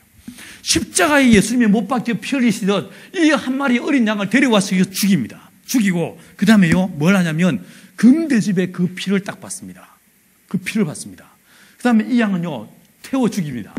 그리고 대제사장이 1년에 딱 이날만 이 어린 양의 피를 가지고 하나님의 지성소 안으로 들어가게 됩니다. 지성소 안으로 들어갑니다. 여기에 떡상이 있었고 여기에 금촛대가 있어요. 여기에 금향로가 있습니다. 여기에 뭐가 있습니까? 이게 법궤가 있죠, 그죠? 이 법궤가 있고 법궤 위에는 두 천사가 서로 날개를 펴고 마주보고 있습니다. 이것을 속죄소라고 불렀어요. 자, 그런데 이날 대제사장이 예복을, 에봇을 딱 차려입고 금대접에 피를 가지고 지성소 안으로 들어갑니다. 먼저 여기서 물두멍에 손을 씻고 떡상에 떡을 진열하고 이 촛불에 불을 켭니다. 촛대에 불을 켜고 향로를 흔들고 그 다음에 이 지성소 안으로 들어갑니다. 이때 이 성소와 지성소 사이에 여기에 커튼이 있었어요. 휘장이 있었습니다. 이 휘장이 뭐겠습니까? 예수님이 십자가에 못 박혀 피 흘리시는 순간에 위에서부터 아래로 쫙 찢어진 그 휘장인 거예요. 여러분, 이곳은 교회를 상징하고 이것은 하나님의 나라를 상징합니다. 세상과 하나님 나라를 가로막고 있던 그 휘장이 찢어지는 그 사건이 예수님의 십자가 사건으로 나타나게 되는 거예요. 이 휘장에는요, 천사 둘이가 청색, 자색, 홍색, 금색 실로 아로 새겨져 있습니다. 그 천사가 아로 새겨져 있는 그 휘장이 위에서부터 아래로 쫙 찢어져 버립니다. 자, 근데 이 안으로 들어가. 그런데 여러분, 요 대제사장이 이 양의 피를 가지고 들어갈 때 뭘 갖고 간다고 했어요? 첫 번째 피를 갖고 간다고 했죠, 그죠? 또 하나가 더 있습니다. 뭘까요? 뭘까? 죄요, 죄. 지난 1년 동안 이스라엘 사람들이 지었던 죄, 그 죄를 가지고 하나님의 지성소 안으로 들어가게 됐습니다. 들어가서 요 속죄소 앞에 딱 선 다음에 이 사람이 어떻게 하냐면요, 금대접에 있는 이 피를 우슬조에 찍어서 그 우슬조를 뿌리면서 하나님 앞에 죄를 고백합니다. 하나님, 지난 1년 동안 우리 이스라엘 민족에 지었던 모든 불의와 불법들을 이 피를 보시고 사하여 주십시오. 기도하게 됩니다. 여러분, 피 흘림이 없인 적 뭐라고 했습니까? 사함이 없다고 했어요. 자, 찾아보십시오. 레위기 17장 11절 말씀을 펴보십시오. 레위기 17장 11절.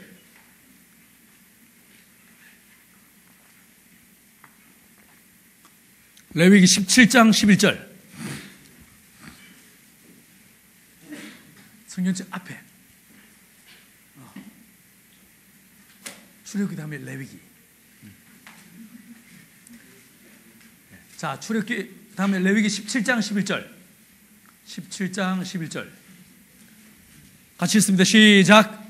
육체의 생명이 피에 있습니다. 내가 이 피를 너에게 주어 단에 뿌려 너의 죄를 위해 속하게 하나니 생명이 피에 있으므로 피가 죄를 속하느니라.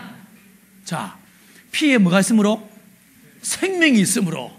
이 피가 뭐 한다고요? 죄를 속하더란 거예요. 여러분, 이 죄는요, 어떤 것으로도 씻겨지지 않는데 이 죄는 왜 씻겨지지 않습니까? 이 죄는 어떤 능력이 있습니까? 사람을 죽이는 사망의 능력이 있습니다. 맞죠? 그죠? 이 죄는 사망의 능력이 있어요. 사망의 능력이 있기 때문에 이 죄는 어떤 것으로도 씻겨지지 않고 생명이 있는 피로서만이 씻겨질 수가 있습니다. 아시겠죠?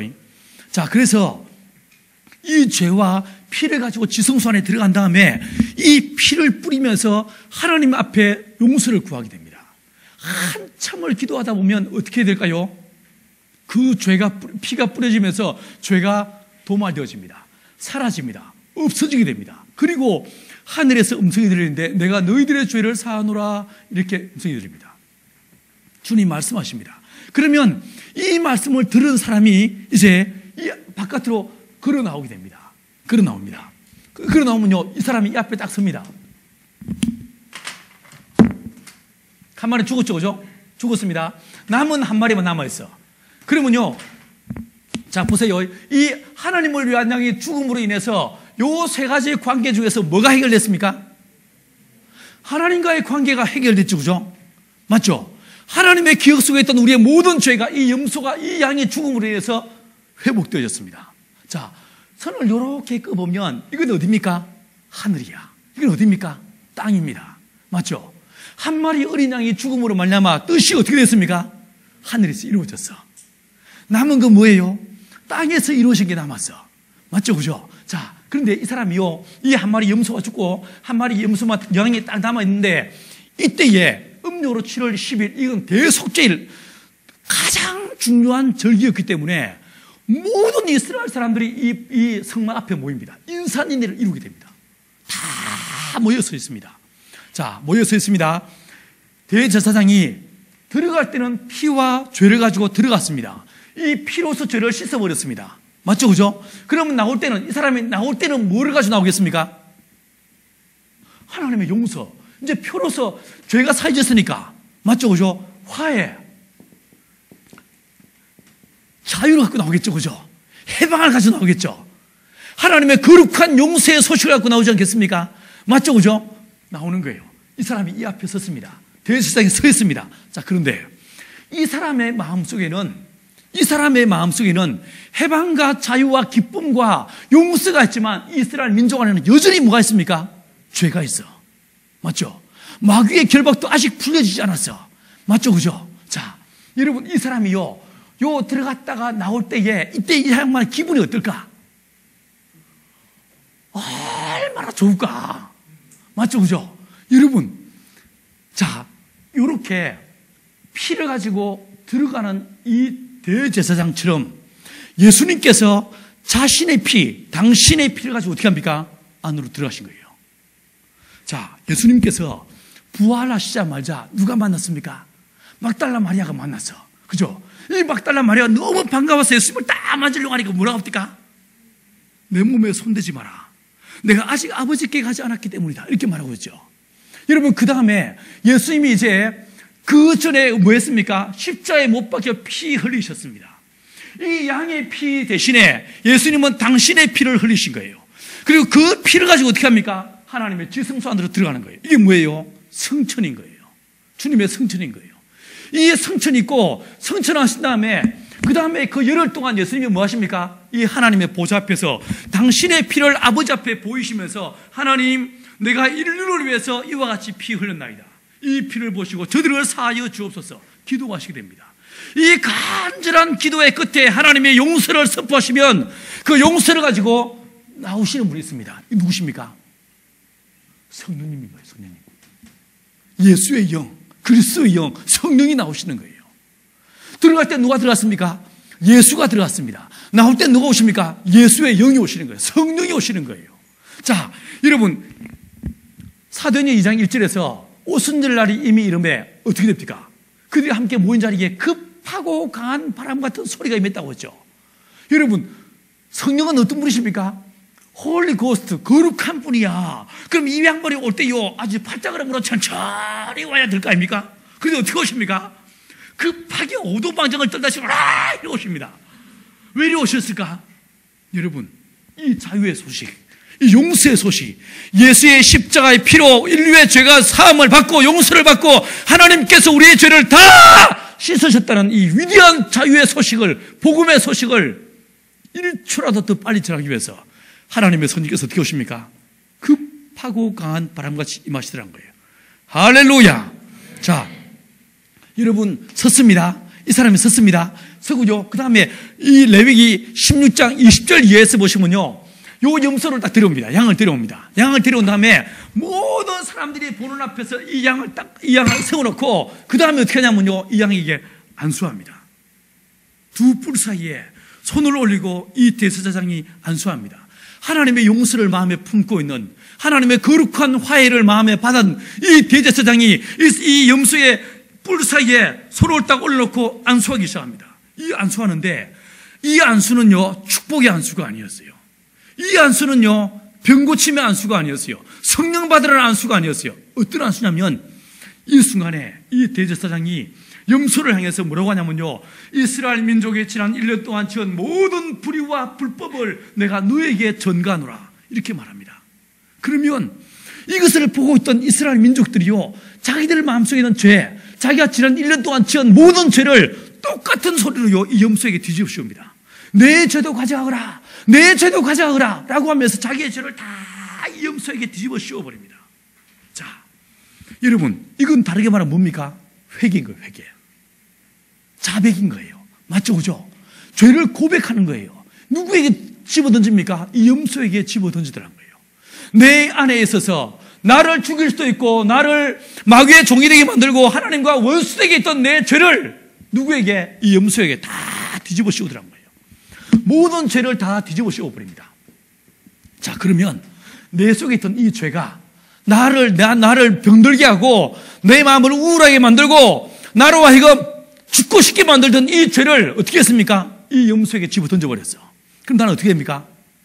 자유롭게 되겠죠. 그죠? 맞죠? 그죠? 내 안에서 죄가 옮겨지게 되는 거예요. 전이 되는 거죠. 전이.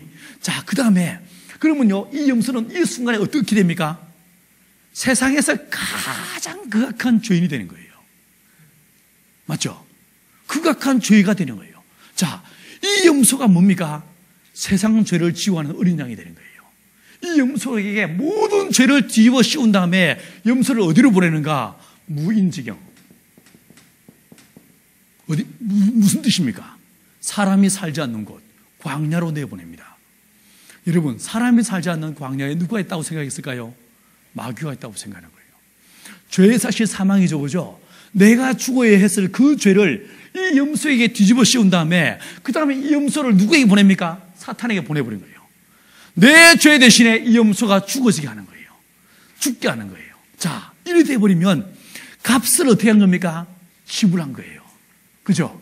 내가 죄를 지었었는데 이 죄값으로 내가 마귀의 종이 되고 마귀에게 내가 죽임을 당해야 되는데 이 죄를 대신에 이 염소에게 집어 올린 다음에 이 염소를 보내버리면, 그래서 염소가 대신 죽게 되면 나는 마귀와의 모든 관계가 어떻게 됩니까? 끊어지게 되는 거예요. 자, 보십시오. 이 두 마리 염소의 사건을 통하여 하나님과의 관계가, 마귀와의 관계가, 그리고 우리 자신 안에 있는, 내 안에 있는 무서운 죄책감과 질병으로부터 저와 여러분은 자유케 되는 걸 보게 됩니다. 맞죠? 그죠? 그런데 염소는요, 이 두 마리가 이 세 가지 문제를 두 마리가 해결했지만 예수님께서 이 두 마리 염소의 일을 혼자 감당하시는 거예요. 자, 여러분, 예수님이 마태복음 3장에서 공생애를 시작하는 딱 그 터닝 포인트에서 하신 게 무엇이었습니까? 세례 받으셨어요. 맞죠? 그죠? 여러분, 세례 요한에게 세례 받습니다. 여러분, 세례 요한의 세례는 이름이 있었어요. 어떤 세례였습니까? 죄의 사함을 얻게 하는 회개의 세례였어. 자, 여러분, 내가 이 강의를 더 시작하기 전에 여러분, 내가 막 질문하는데 잘 대답을 못 하시죠? 그죠? 이거 뭘 뜻할까? 평소에 진짜 성경을 안 보는 걸 여러분이 좀 스스로 이게 다 뽀록내고 있는 거예요. 그죠? 맞죠? 그죠? 좀 미안하게 생각하시고 성경 보세요. 스마트폰 들고 애니팡 하지 마시고 스마트폰에 성경을 안에 넣은 다음에 길을 걸을 때나 내가 지하철을 탔을 때나 성경을 열심히 볼 수 있게 되길 바랍니다. 아멘. 여러분, 이 성경책 내가 한 번도 안 폈죠? 그죠? 여러분, 이 성경책은요, 들고 다니라고 준 책이 아니에요. 들고 다니라고 주신 책이 아니고 이건 열심히 읽어서 내 안에 있게 해야 되는 거예요. 내 안에. 이 책은요, 똥 닦기 해야 돼요. 없애버려야 돼요. 맞죠? 이 안에 있는 말씀이 여러분 안에 들어와 있어야 되는 거예요. 맞죠? 그죠? 사랑하는 여러분, 하나님의 말씀을 주야로 묵상하는 자가 어떤 사람이라고 했어요? 복이 있는 자라고 했어요. 근데 왜 여러분은 복이 있는 자라고 알고 있으면서 왜 그렇게 안 하세요? 왜 안 하세요? 여러분, 하나님께서 여호수아에게 형통한 인생을 사는, 진짜 성량의 인생을 사는 길이 뭐라고 했습니까? 이 율법책을 주야로 묵상해라. 내 눈에서, 내 입에서, 내 손에서 떠나지 말게 해라. 이렇게 말씀했습니다. 근데 왜 알면서도 안 하세요? 왜 안 하세요? 이 말씀을 늘 가까이 하시고 날마다 묵상하셔서 이 말씀 여러분 안에 들어오게 되길 바랍니다. 진짜 약속했어요. 여러분, 제가 목사지만요, 저는 신학교에 가면서부터 내가 작정을 했어요. 하나님, 독서 100편하면 의자리한다고 했으니까 내가 한 달에 한 번 성경을 보겠습니다. 1년에 내가 최소한 10번을 보겠습니다. 이런 마음을 먹었어요. 지금도 그렇게 하고 있어요. 작년에 내가 성경 11번 읽었어요. 11번 읽었어요. 쉬워요. 하루에 60페이지만 보면 돼요. 60페이지 읽으면 돼요.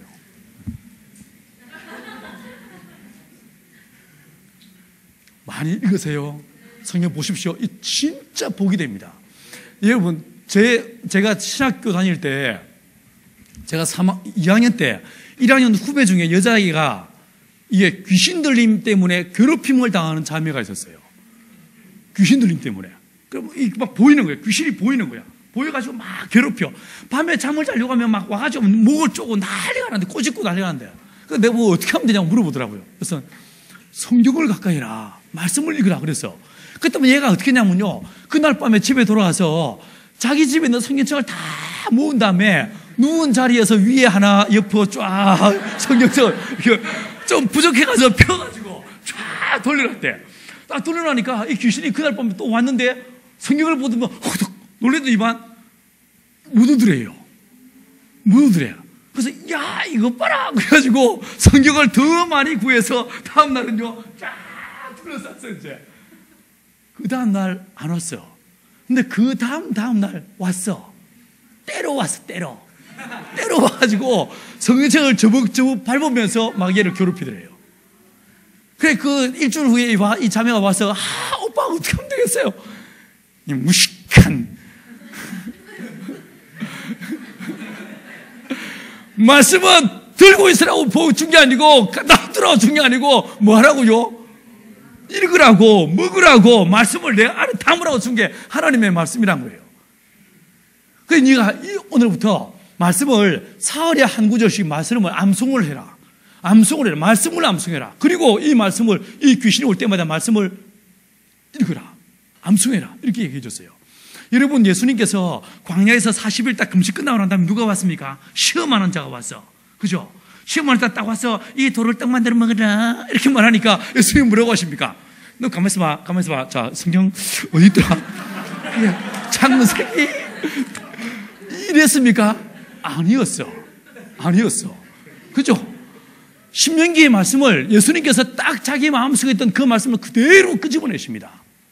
너 가만히 있어봐. 이게 아니었어. 스마트폰 켜고 이게 어플리케이션 작동시키기 전에 주님 안에 있는 말씀이 나와서 그 말씀으로 마귀를 대적하는 걸 보게 됩니다. 여러분, 제가 어제도 말씀드리고 오늘도 말씀드렸지만 귀신은, 이 사탄의 세력들은 진리가 그 속에 없어요. 진리 가운데 못 씁니다.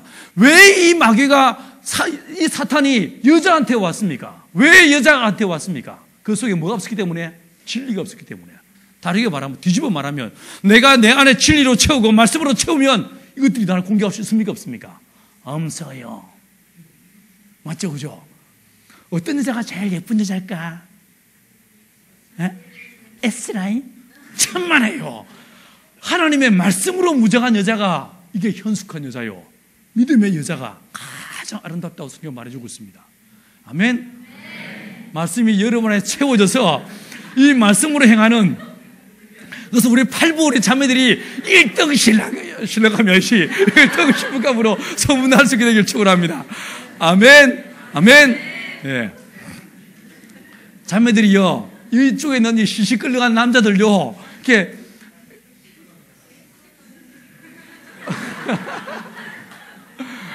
눈에 보이는 외모에 마음을 빼앗기지 마세요.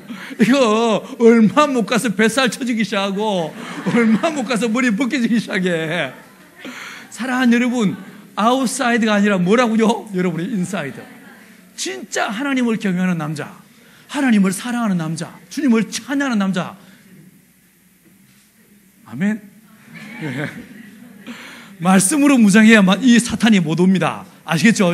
자, 다시 돌아가십니다. 여러분, 이 한 마리 어린 양이 죽음으로 하나님과의 관계에서 모든 죄가 도말되어졌습니다. 맞죠? 그죠? 두 번째, 이 아사셀의 어린 양이 죄를 안수받은 동안에 모든 죄가 전가되어져서 그 죄를 짊어지고 무인지게가 죽게 되니까 어떻게 됩니까? 죄의 결박이 끊어져 버립니다. 할렐루야. 자, 보십시오. 여러분, 이 아사셀의 어린 양이 무인지경으로 왔다고 했는데 우리 예수님께서 여러분 세례 요한에게 세례 받으셨습니다. 세례 받으시는데 그 세례 요한의 세례는요, 별명이 있었어요. 어떤 별명이었습니까? 죄의 사함을 얻게 하는 회개의 세례였어요. 맞죠? 자, 그 세례를 받을 때 여러분 이 이스라엘 사람들이요, 허다한 사람들이 세례 요한 앞에 나왔습니다. 세례 요한이 어떻게 합니까? 이 사람들요, 물속에 붕도 집어넣었다가 끄집어냈어. 그리고 가라 평안히 가라 이렇게 돌려보냅니다. 여러분이 아시는 구약적 전통과 구약의 가르침을 바탕을 가지고 한번 이 말씀을 해석해 보십시다. 여러분, 우리가 물에 들어갔다 나오면 죄가 씻어집니까? 아니요. 천만에 만만에 콩떡이 옵시다. 여러분, 죄가 씻어지려면 반드시 뭐가 있어야 됩니까? 제물이 죽어야 돼요. 피가 있어야 돼요.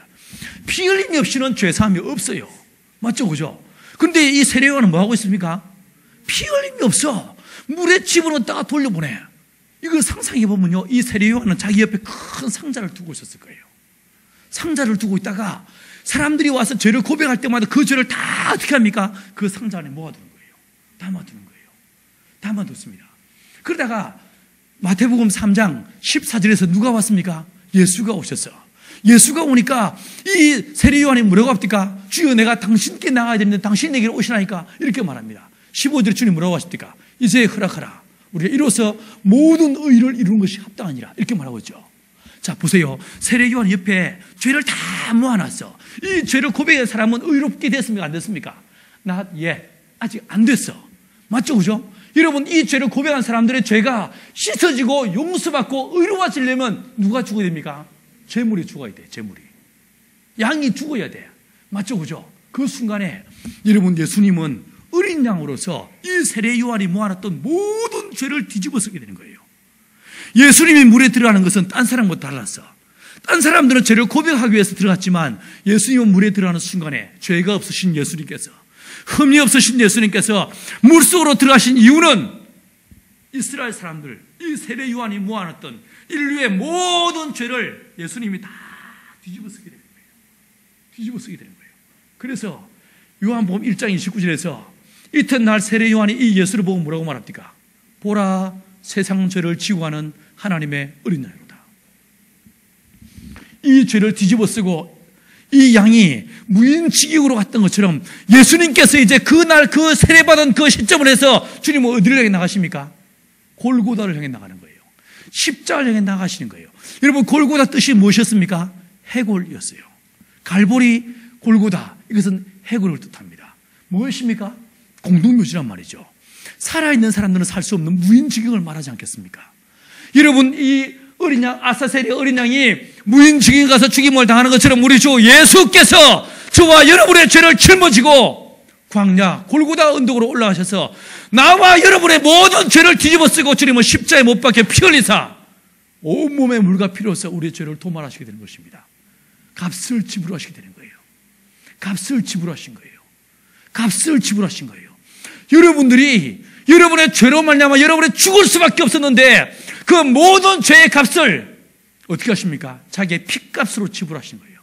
자기의 생명을 대신 나를 위해서 대신 죽으시는 거예요. 값을 지불하심으로 저와 여러분을 자유케 하시고 하나님의 자녀가 되게 하시는 거룩한 은혜를 주님 우리에게 베풀어 주신 것입니다. 할렐루야. 자, 여러분, 이 한 마리 어린 양의 죽음으로 말미암아 하나님과의 관계가 회복됐습니다. 뜻이 하늘에서 이루어졌습니다. 여러분, 그리고 예수께서 십자가에 못 박혀 피 흘리시고 부활하시고 승천하심으로 말미암아 어떻게 됐습니까? 마귀의 모든 결박이 풀어지고 말았습니다. 맞죠? 마태복음 28장 18절에서 예수님이 부활하신 다음에 제자들에게 뭐라고 하십니까? 하늘과 땅의 모든 권세를 내게 주셨으니. 할렐루야. 여러분, 찾아보실래요? 누가복음 4장 5절을 펴보십시오.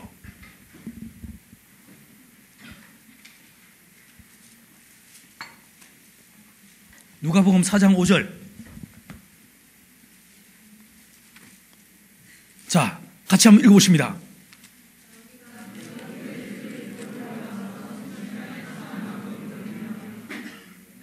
다음 6절. 이르되 이 모든 권위와 그 영광을 내가 내게 주리라. 이것은 내게 넘겨준 것이므로 내가 원하는 자에게 주노라. 이 마귀가 천하만국 영광을 딱 보인 다음에 뭐라고 합니까? 뭐라고 뻥을 치고 있습니까? 이것은 내게 넘겨준 것이다. 이건 사실이에요. 맞죠? 그죠? 원래 누구의 것이었습니까? 아담의 것이었어. 맞죠? 하나님께서 아담을 지으시면서 아담에게 주셨던 권세였습니다. 그런데 이 권세가 어떻게 됐습니까? 에데레스의 영적 전쟁에서 패배함으로 말미암아 마귀에게 넘어가고 말았던 거예요. 그런데 뭐라고 이 마귀가 짓거립니까? 내가 원하는 자에게 줄 수 있다. 이렇게 말하고 있어요. 이게 뭡니까? 이게 거짓말이에요. 이게 뻥이에요. 마귀는 거짓말과 사실을 섞어가면서 이렇게 이야기합니다. 이 귀신들이 여러분에게 와서 이야기할 때도 마찬가지예요. 여러분한테 말할 때도 사실과 거짓을 섞어서 적절하게 버무려서 이야기를 하게 돼서 아주 기묘한 능력이 있어요. 기묘한 능력이 있어요. 여러분, 그때는 무엇으로 분별할 수 있겠습니까? 하나님의 말씀으로. 그죠? 여러분, 이 마귀에게 권세가 있었습니다. 그런데 이 마귀에게 있던 권세가 어떻게 됩니까? 예수의 십자가 사건으로 말미암아 예수에게 다 넘어오게 되더란 거예요. 자, 여러분, 마태복음에서요, 예수님께서 한 비유를 드십니다. 한 포도원이 있었다. 그 포도원 주인이 농부들에게 그 포도원을 세를 줬다. 이죠, 기억나십니까? 그리고 어떻게 했습니까? 포도원의 소출을 받기 위해서 종을 보냈습니다. 어떻게 했습니까? 때립니다. 쫓아보냈습니다. 또 보냈습니다. 어떻게 했습니까? 죽여버렸어요. 여러분, 그러니까 이 주인이 어떻게 합니까? 나중에는 자기의 아들을 보냈습니다. 그 아들을 보내니까 이 아들은 내 아들인데 내 아들을 공격할 거라고 생각하고 보냈습니다. 보냈는데 그 악한 농부가 어떻게 합니까? 이 사람은 상속자이니 죽여버리고 이것을 영원히 우리 것으로 하자. 이렇게 마음을 먹게 됩니다. 자, 여러분, 에덴 동산, 에덴, 이 우주를요, 원래 하나님이 창조하셨습니다. 그리고 원래 아담이 왕이었습니다. 맞죠? 그런데 이거 어떻게 됐습니까? 마귀에게 빼앗겼습니다. 마귀에게 넘겨졌습니다. 넘겨졌죠, 그죠? 아담이 패배함으로 말미암아. 그런데 하나님의 약속이 있었어요. 약속이 있어서. 창세기 3장 15절 이하에서 주님께서 뭐라고 하십니까? 여인의 후손과 뱀의 후손이 원수가 되어서 어떻게 한다고 했습니까? 뱀의 후손이 여자의 후손의 발뒤꿈치를 상하게 할 것이다. 경미한 상처를 줄 것이다. 그러나 이 여자의 후손이 뱀의 후손을 어떻게 한다고 했습니까? 머리를 짓밟아 죽여버릴 것이다. 이렇게 말씀하십니다. 여러분, 이 마귀는요, 누가 올 걸 알고 있었습니까? 예수가 올 걸 알고 있었어. 여자의 후손이 올 걸 알고 있었어. 여러분, 저와 여러분은 누구의 후손입니까? 다 남자의 후손이에요. 그죠? 이게 자궁 속으로 정자가 들어가서 만들어진 게 저와 여러분들입니다. 그렇지 않습니까? 하지만 예수님은 동정녀로 탄생하신 거예요. 남자 없이 여자의 몸에서 태어나신 분이 예수님이셨습니다. 예수님 어떻습니까? 여자의 후손이었어요. 맞죠? 이 마귀는 여자의 후손이 올 걸 알고 있었어. 알고 있다 보니까 이 여자의 후손에 대해서 말하는, 메시아에 대해서, 예수에 대해서 말하는 자들마다 다 죽여버립니다. 심지어 이사야, 제오 복음서라고 말하는 이 이사야를 쓴 사람은, 이사야는요, 껍질을 벗긴 다음에 톱으로 썰어 죽여버렸어요.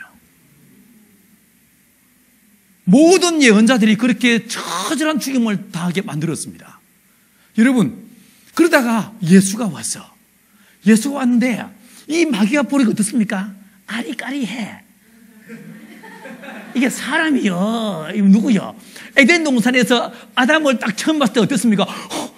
하나님이 왜 여기 와 있어? 이랬지 않습니까? 그죠? 헷갈렸잖아. 똑같은 마음으로 딱 예수를 봤는데 어떻습니까? 이게 사람이요, 하나님이요, 헷갈리더란 거예요. 그래서 뭐 어떻게 봅니까? 찔러 봅니다.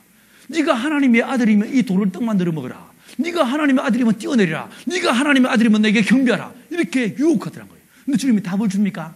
안 줘. 답을 안 해. 이게 물론 더 헷갈리는 거예요. 이게 혹시 요셉하고 마리아 사이에 속도 저울로 낳은 아들인가? 이게 누구요? 헷갈리기 시작합니다. 말을 안 합니다. 주님이 말씀 안 하십니다. 사람들이요, 막 이야기해도 입 다물어라, 조용히 해라. 이렇게 오히려 주님께서 이 메시아의 비밀 사상을 퍼뜨리십니다. 그러다가 마지막에 주는 그리스도시요 살아계신 하나님의 아들입니다 라고 베드로 고백하고 나니까 어떻게 합니까? 바요나 시몬아, 네가 복이 있다. 맞다, 내가 메시아다. 이렇게 말씀하십니다. 그 말을 하는 순간에 이 악한 포도원의 농부들처럼 어떻게 합니까? 예수를 죽이기로 마음먹는 거예요.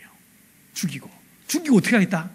하늘에서는 실패했지만 땅에서는 내가 내 제국을, 완벽한 내 제국을 만들어서 영원히 다스리라, 이런 마음을 먹게 되는 거예요.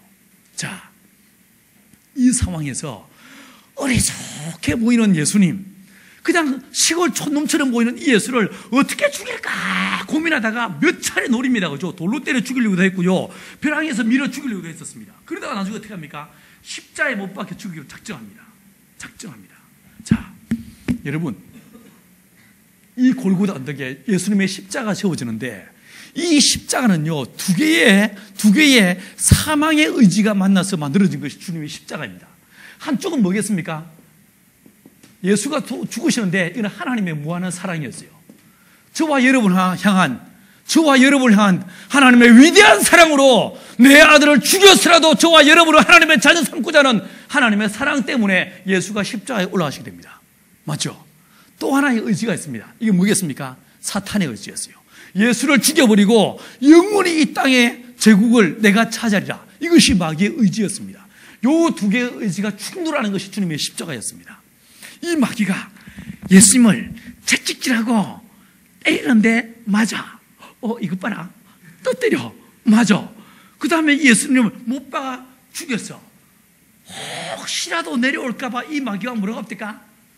내려와서 너도 구원하고 우리도 한번 구원해봐. 이렇게 이야기합니다. 그죠?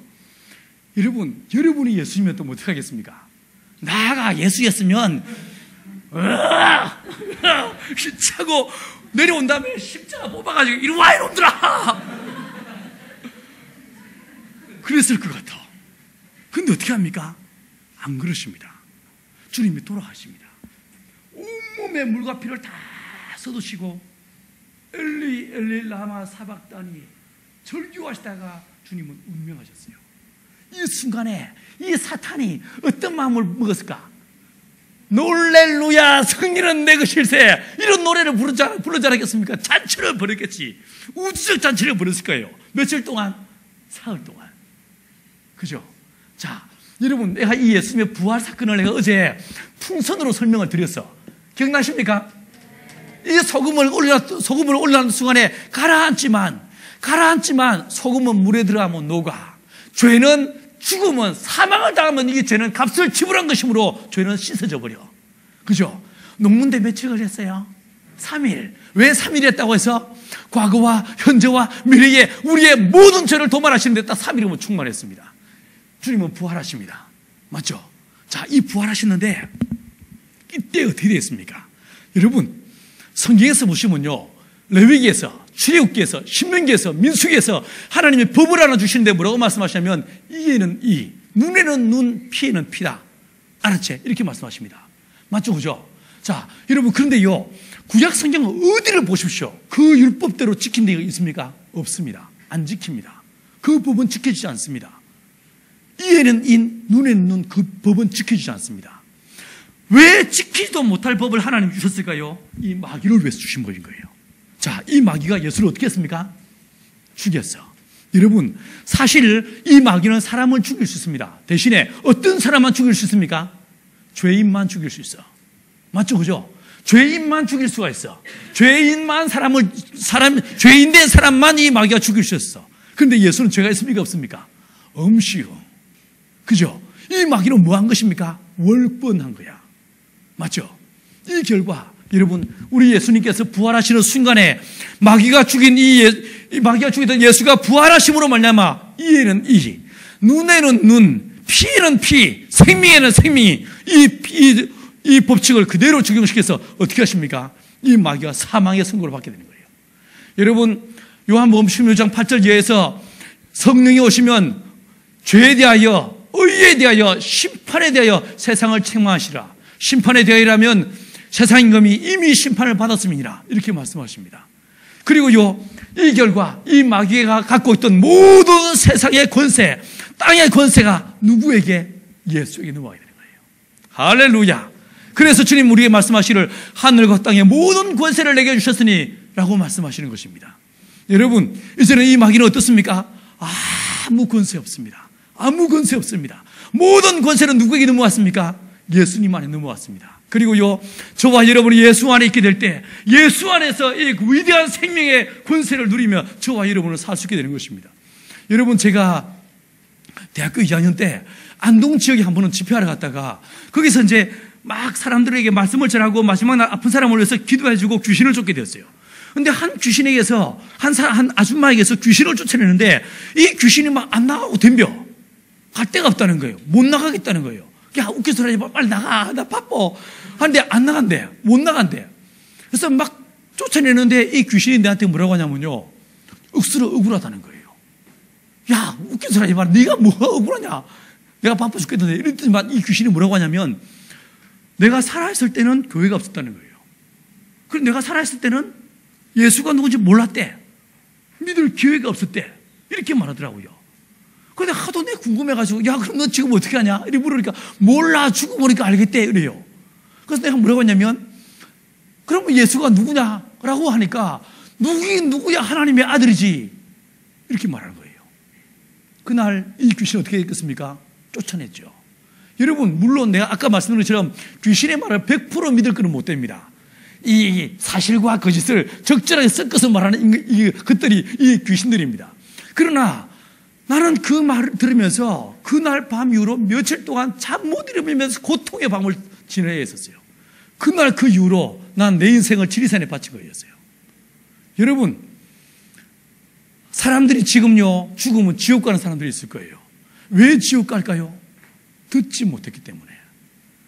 이미 예수님께서 2000년 전에 저와 여러분의 죄를 위해서 십자가에 못 박혀 피 흘리시고 값을 지불하심으로 뜻이 하늘에서 이루어진 것처럼 땅에서 이루어지게 만들었는데, 이 복된 소식을 저와 여러분이 전하지 않음으로 인해서, 저와 여러분이 소개하지 않음으로, 말하지 않음으로 말미암아 듣지 못하여 믿지 못하고, 믿지 못하기 때문에 그들이 지옥으로 가는 거 아니겠습니까?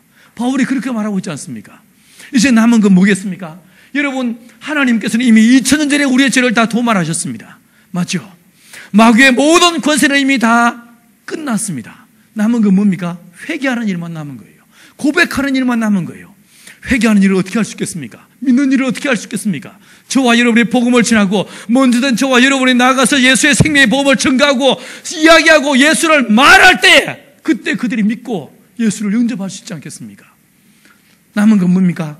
뜻이 하늘에서 이룬 것처럼 땅에서 이루어지게 하는 일만 남아있는 것입니다.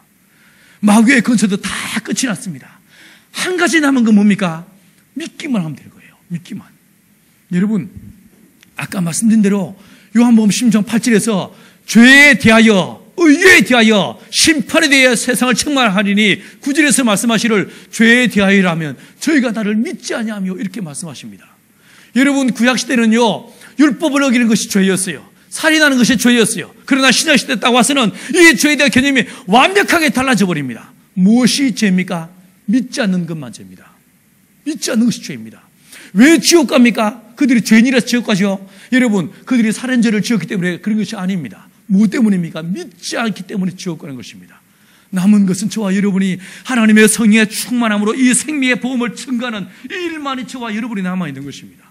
사랑하는 여러분, 예수님께서 십자가에 못 박혀 피 흘리시고 하나님의 성령께서 우리 가운데 임하시는 순간, 하나님의 성령이 임했다는 이 말 자체가 무엇이겠습니까? 뜻이 이미 하늘에서 이루어졌다는 거예요.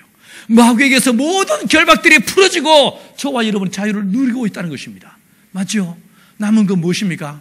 우리가 예수의 복음을 소개하고 그들로 하여금 예수를 믿게 하는 일만 남은 것입니다. 사랑하는 여러분, 하나님께서 왜 저와 여러분들을 이 대학 8부로 부르셔서 여러분에게 제자 양육을 시키시고 성경 공부를 배우게 하시고 왜 이 대학의 시절에 여러분들로 하여금 하나님의 말씀을 배우게 하시겠습니까? 그 이유가 무엇이겠습니까?